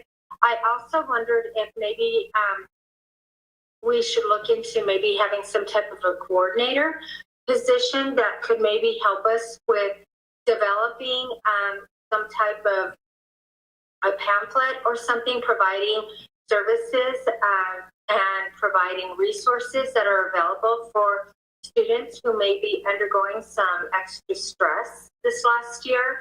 I know that we have resources available at the county and at the state level, and maybe developing some guidelines for parents to be paying attention and watching for their children, like maybe signs of depression, mental illness. They've gone through a lot of stress as well as us adults, and they feel what we feel. And I know that we've had some problems, you know, in the classroom, like that. And I was just wondering if maybe we could find some type of way of helping and assisting parents as well as students. And I felt with the money that we're getting, this might fall under the ESSER guideline. So that was something that was that I thought might be a good idea to provide services and at least resources for parents. Yeah, those are great ideas, and they do fall inside the ESSER guidelines. So we'll definitely take that and run with it, Kelly. Yeah, I think that would be wonderful. And, you know, and if it's a coordinator and we need to look at a stipend, I'm sure that that's something that could be done under the program as well. Another thing I was wondering, you know, I know that there's a lot of, because there are more disciplinary issues and such, especially at the lower levels, and I know we don't have an assistant principal, if maybe that's something that we could look into, possibly getting an assistant principal for Mr. Hall. And, you know, I don't know if the money could be utilized in that way, but we were to structure it according to the guidelines provided by ESSER. Maybe that's something we could look at to assist with the increased problems that we're having at Nicholas Homestead. Positions are certainly things that we could, as long as, you know, as it falls in, we could structure positions around that. The one caution as we approach that is that there is a cliff. It goes away, and so that position has to be grant funded, and that person would know they didn't have a job in 3 years. Right. So how long would this grant actually, like, how long would we have to expend the funds from this grant? Is it a 1-year grant, or can we extend it for a few years, like, you know, putting the money away for the future years, or how does that work, Shaq? So ESSER 1 needs to be expended by this December. ESSER 2 has to be, all your expenditures have to be by September and then closed out by December of 2022. And then ESSER 3 or ARP has to be the following year. Same thing, you have to have all your expenditures calculated and considered by September and closed out by December. Of 2023? Yes, ma'am. Okay, so that would give us, if we could, create like a position such as that, that would give us 3 years to start working it into our M&O budget, right? And hopefully we'll, be in a good financial position by that time that we would be able to do that, because I do know that that becomes an implication on the M&O, 3 years down the road, but that might assist us for the next 3 years. So I was just trying to think of ways that we can help out our students and directly affect their educational process and enhance it and just make it better, because I do feel that probably all of our kids have been affected by this pandemic in one way or the other. And I really think that we need to do our part in reaching out to the parents and assisting in any way possible. Yep. We'll bring those considerations to you as we move through the budget process. Wonderful. Thank you very much. I appreciate that. Thanks, Kelly. Is there any more questions? Are you going to be trying to use the ESSER funds to get to fully one-to-one with our Chromebooks? That is something that's been discussed in every committee that I've been a part of. Yeah. I just want to take the opportunity to thank Shad and also his administrative team. I know in the past this has been requested, and I really appreciate this opportunity we have to go through this budget process and to be able to have these discussions now and be able to kind of walk through this. So I really appreciate that. So I want to thank you for that, and also thank your team. I know that they've probably contributed to a lot of the numbers and a lot of the facts and figures that we've been placed before us. So thank you. And another big thanks to the budget committee too. Oh, I just wanted to say I too would like to thank Mr. Housley and the committee for working on this and for the tireless hours that they put into it. We appreciate it. Thank you.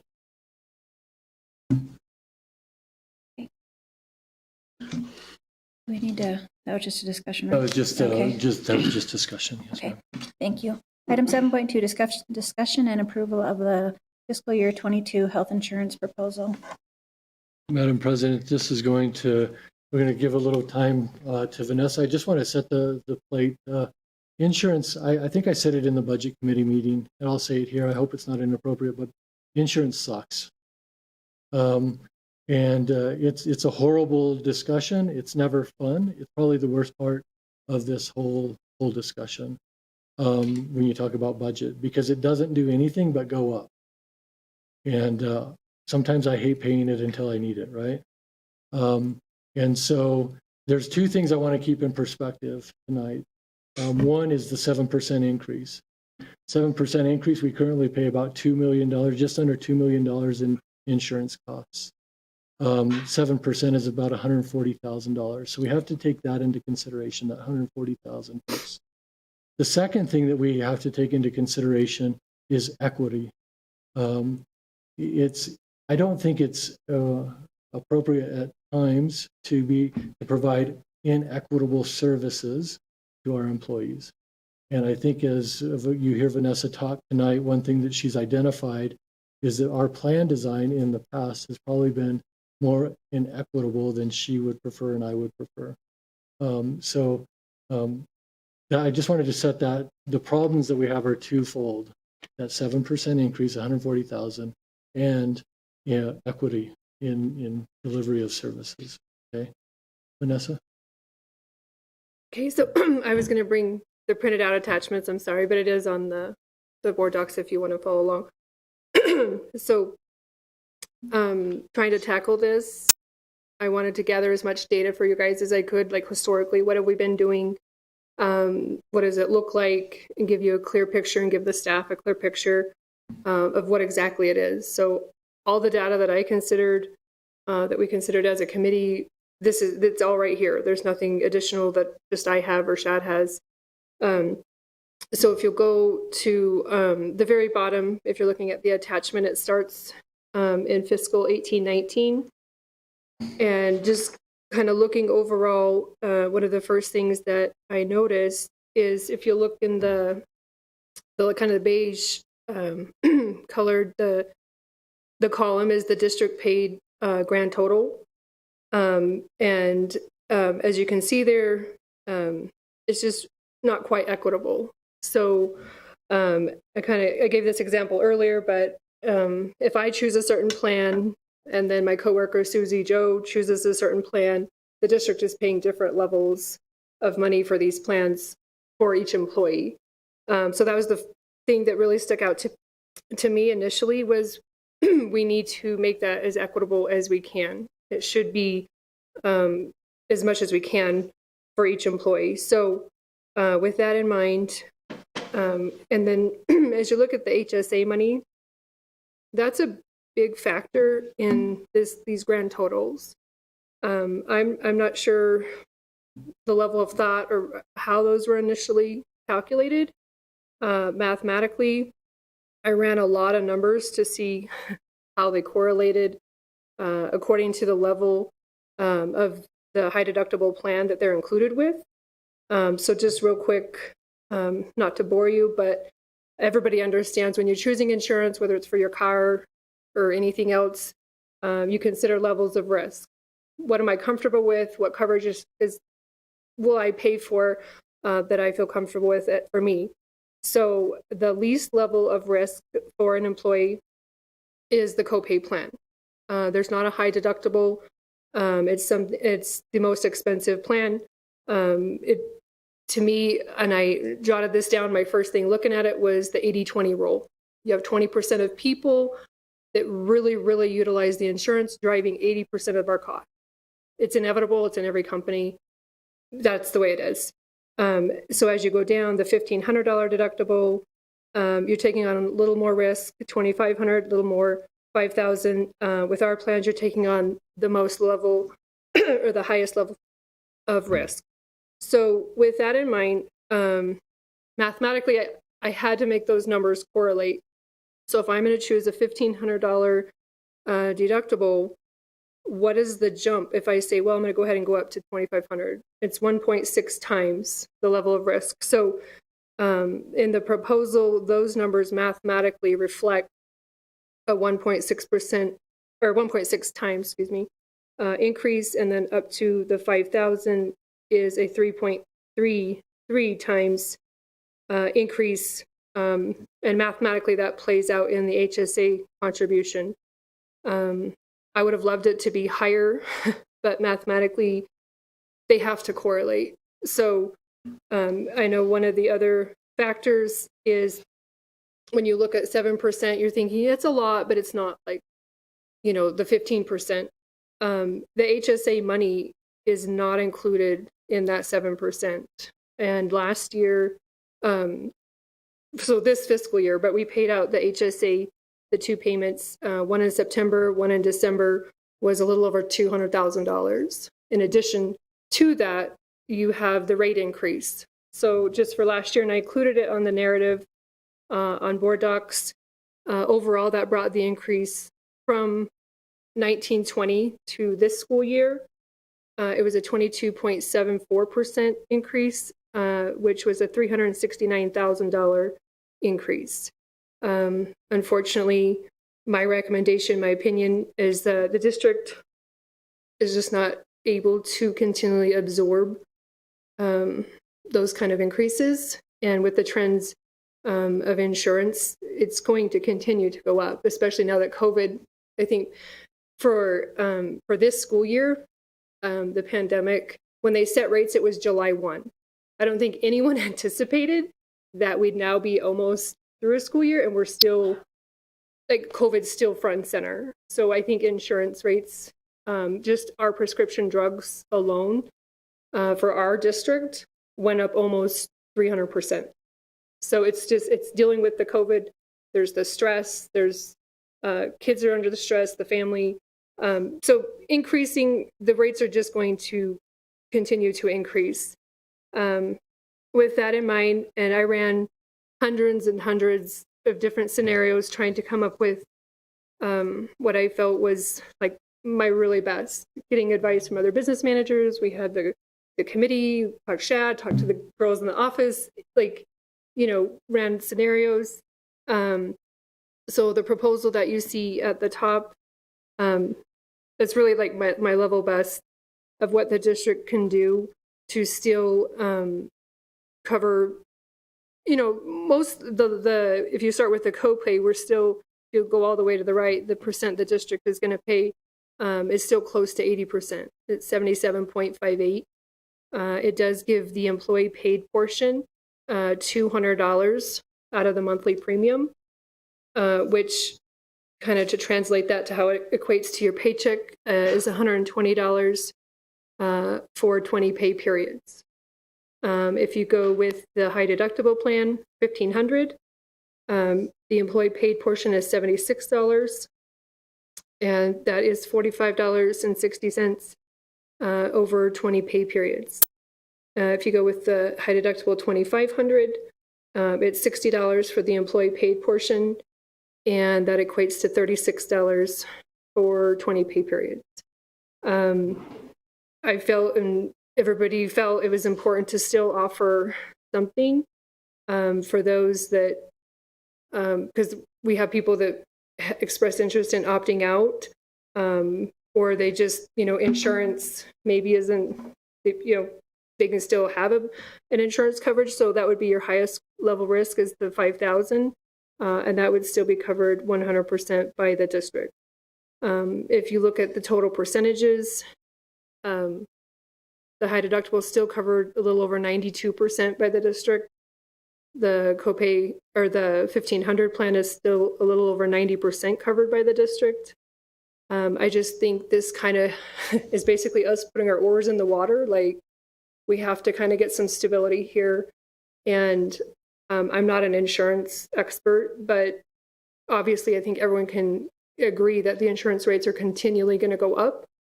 And we just can't sustain another almost $400,000 increase when, as Mr. Housley covered, the increase in revenue that we're going to optimistically or conservatively project is about $300,000.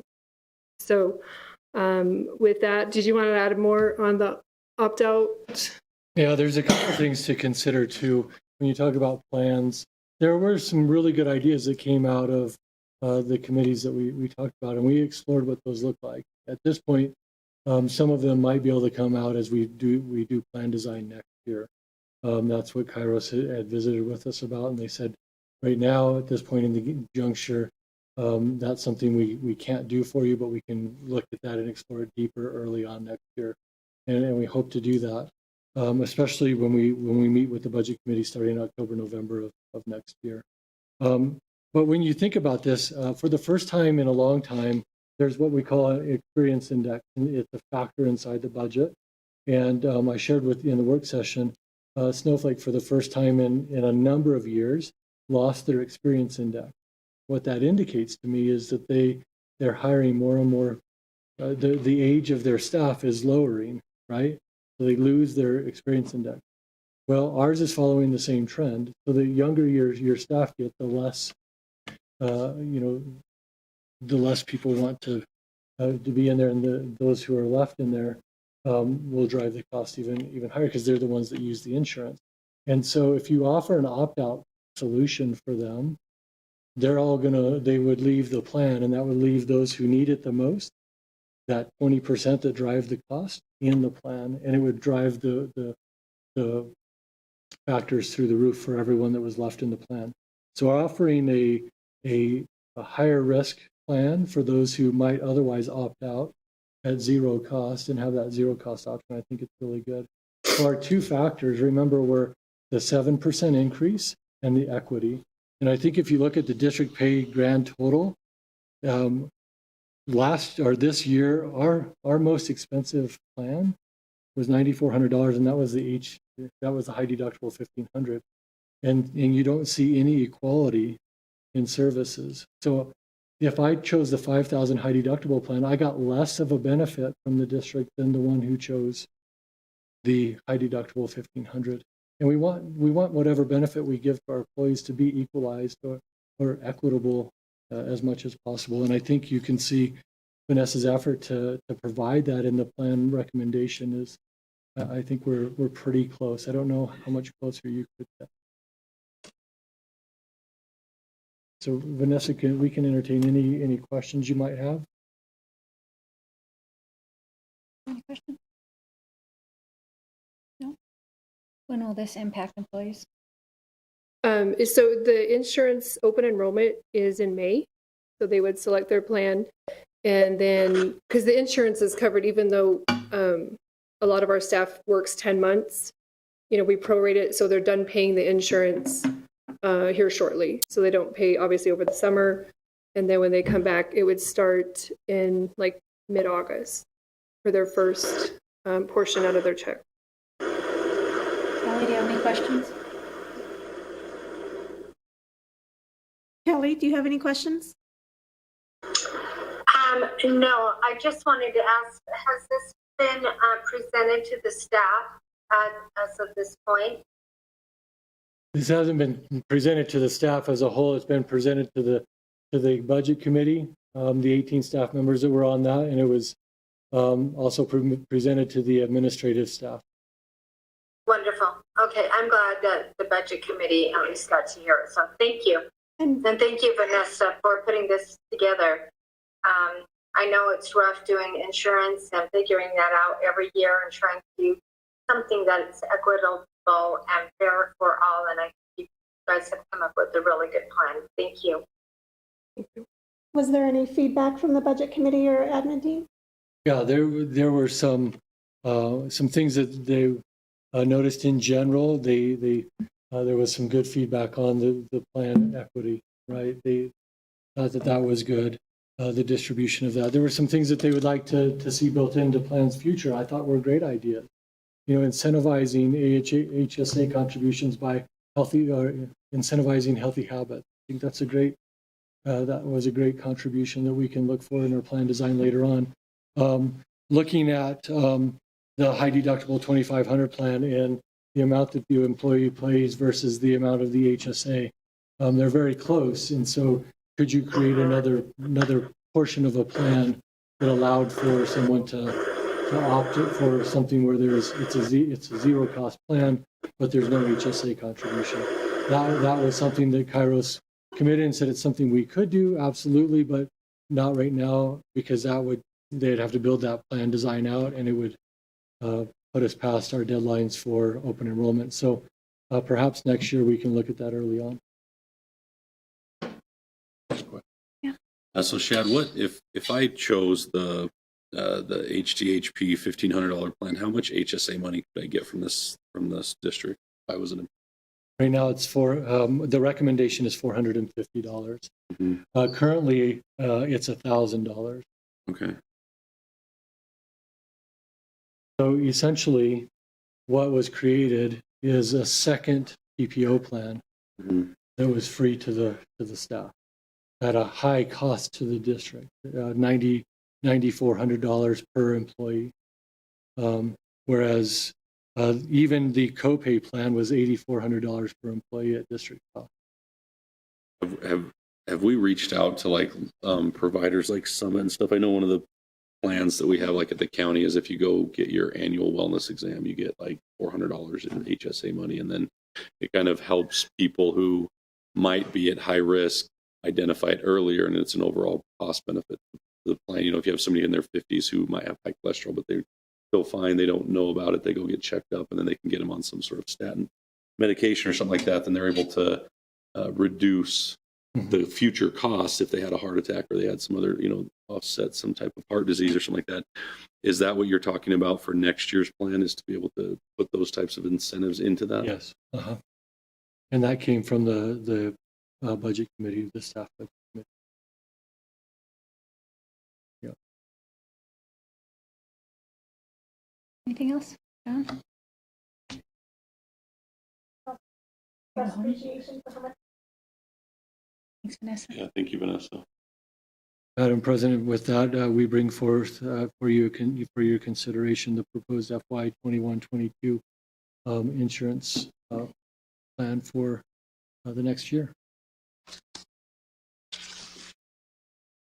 How does this stack up compared to the other districts around us as far as this proposal?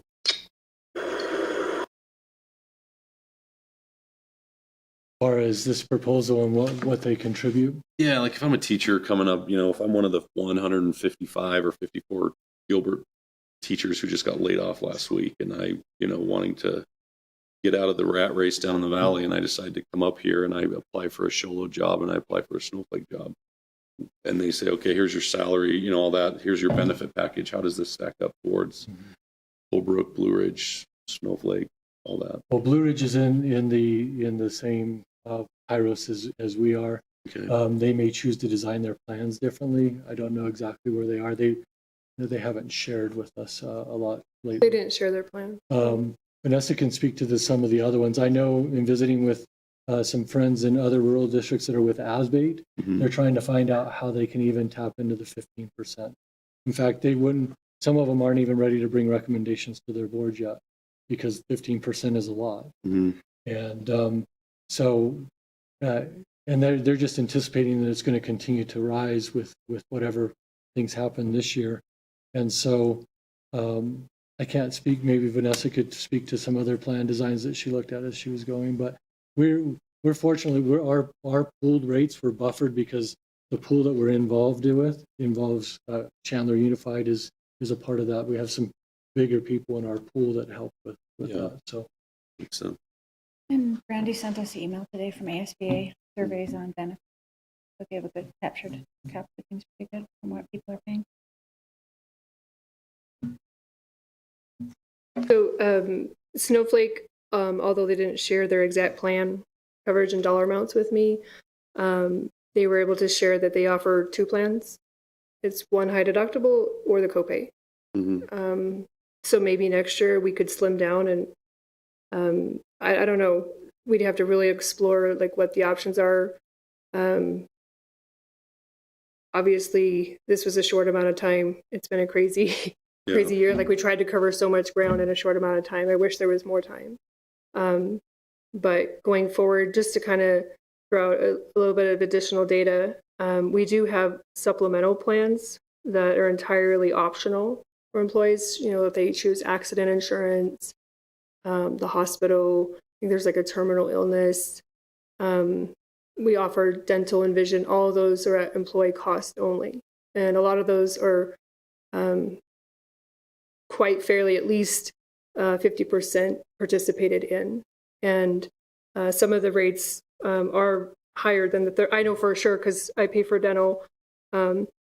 It's higher than the $36 per pay period just for the dental coverage. So I feel personally like insurance is expensive. I wish we could just keep it the same and cover it for everybody.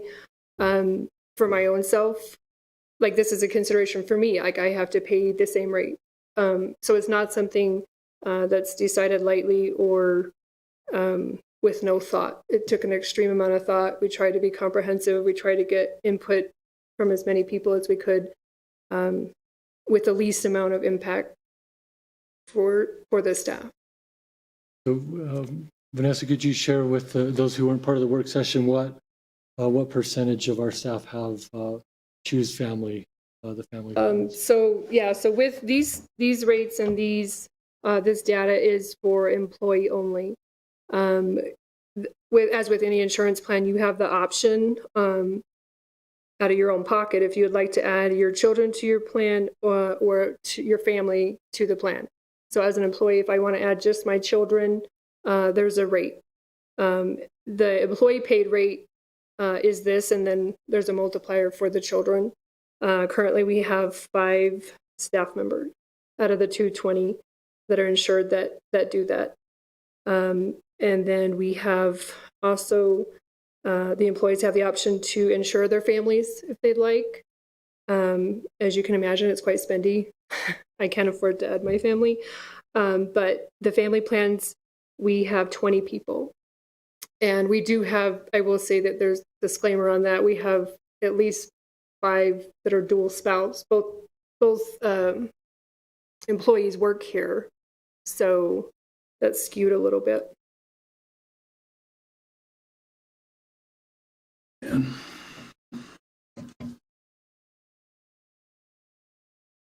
So again, bring us back to the two things that had to be addressed. If we're talking about 300,000 in revenue and 140,000 in increases and equity in plan design, those are the things that we have to consider as we move forward.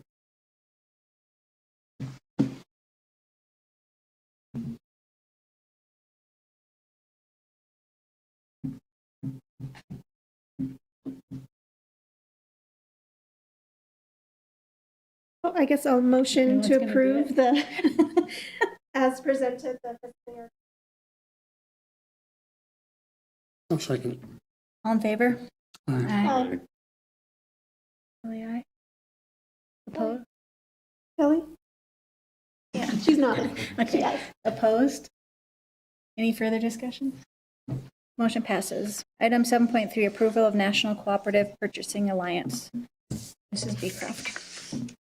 So this is just kind of a formality. We've touched on the cooperative purchasing, I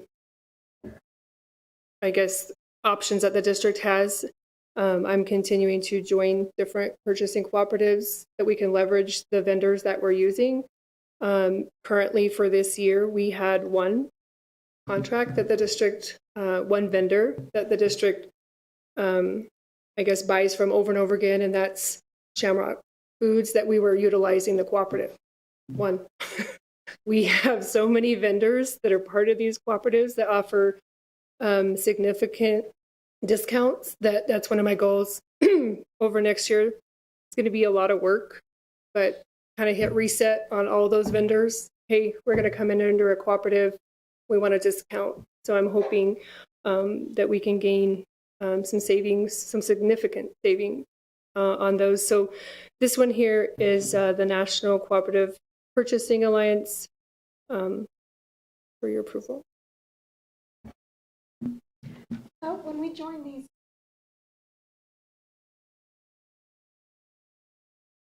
Nope. buy from whoever you want, we're just getting discounts. Yeah, you can buy from whoever you want. If you, for procurement rules, if you were to go, let's say if you're looking at a really expensive new software package for the school, then you'd have to get 3 quotes and do a lot of due diligence and comparison just to make sure that you're not favoring one or the other unfairly. With a cooperative, you're able to utilize, they've already done all that. And these vendors are willing to give you like their K-12 pricing. And so there's a lot of value and a lot of work that's already been done. That's great. It's really leveraging the purchasing power of larger school districts in a cooperative manner. So if Chandler goes and negotiates a price on something that's expensive, without a cooperative, we can't benefit from that pricing. But if we're purchasing from that same cooperative that they negotiated that price with, then we can benefit from that same price. That sounds great. I just want to make sure it wasn't like a Coke versus Pepsi type of situation where half of our choices are gone all of a sudden. So that's great. I'll just say this, we use these a lot at the county, and it really helps our procurement. It helps reduce the workload so that they're not having to do either the bids or the quotes and that kind of stuff. And the drawback is sometimes you have to use a vendor that's not local. And so in an effort to try to offset that, we usually reach out to the vendors who might, that might not benefit from it. And we, invite them to become part of like the state contracts and those kind of things. And so it's on them as a business to try to like expand their opportunities and stuff like that. So I think these are great because, sometimes the procurement rules can be very rigid and they're very difficult to deal with. And it kind of puts us, there's sometimes where we have to go out to purchase something at least 60 days. And so as a government entity, you're not really able to move quickly on time-sensitive materials that you may need. So I think these are good things. And I guess with that, I'll move to approve the National Cooperative Purchasing Alliance Agreement. Well, second. All in favor? Aye. Okay. Opposed? Any further discussion? Just thank you for putting so much effort into getting into these. Thank you. Motion passes. Item 8.1 through 8.4 consent agenda. Mrs. Beecroft. So for your review, we have the ratification of the expense vouchers for the past month. They're all attached. We also have the ratification of the payroll vouchers, and then the approval of the governing board minutes for the March board meeting. And, missed the donations. Brad, do you want to cover the donations? My voice. Yeah, I'll read. Give it out. So approval of donations. The Show Elks donated $1,750 for items requested for the Show High School special education. The Donors Choose donated chair buddy totes and magnetic building tiles to Angela Merrifield's class valued at $739. Bendvidi Giving Platform, Adobe donated $4,385 $2,279.79 to Show Low High School. I'm not sure what that is for, Mr. Marchant. What is that? It was a matching donation. Uh-huh. But one of the employees works within our districts, one of our coaches, Uh-huh. and personally donates a lot of money to our program. Whatever he donates, company Adobe will match. Wow, that's great. So that was a match. So we that donation prior from that individual, and then now we're Awesome. Great. Thank you. And then the fall local businesses donated funds to the Shola Junior High School PTSO Library Improvement and Landscaping Beautification Project, Apache Underground and Excavating, Platt Family Dentistry, Rawlings Specialty Contracting, Elevate Athletics, TBS Waste, Brown and Russo Insurance. And I think this is part of what Mrs. Clark came and talked to us about a month or so ago about putting the signs up along the fence. That's a great project. It looks awesome. So tell them thank you, and thank your PTSO and yourself for having that innovation to think about that. That's great. And then Carol Thomas donated styrofoam to the high school art class valued at $100. So thank you for all of those donations. We really appreciate it. So, and I think one of the things that's great about this is I'm reading off like Apache Underground and Rawlings Specialty Contracting. This is not the first time they've donated. These are multiple givers, businesses and community members and people that really put Show Low School District first. So we really appreciate them. Make a motion. I move to approve the consent agenda. Second. All in favor? Aye. Aye. Opposed? Motion passes. And I move to adjourn too. Thank you. Give me 1 second on that? Okay, meeting adjourned. Thank you. Thanks, guys. Thank you.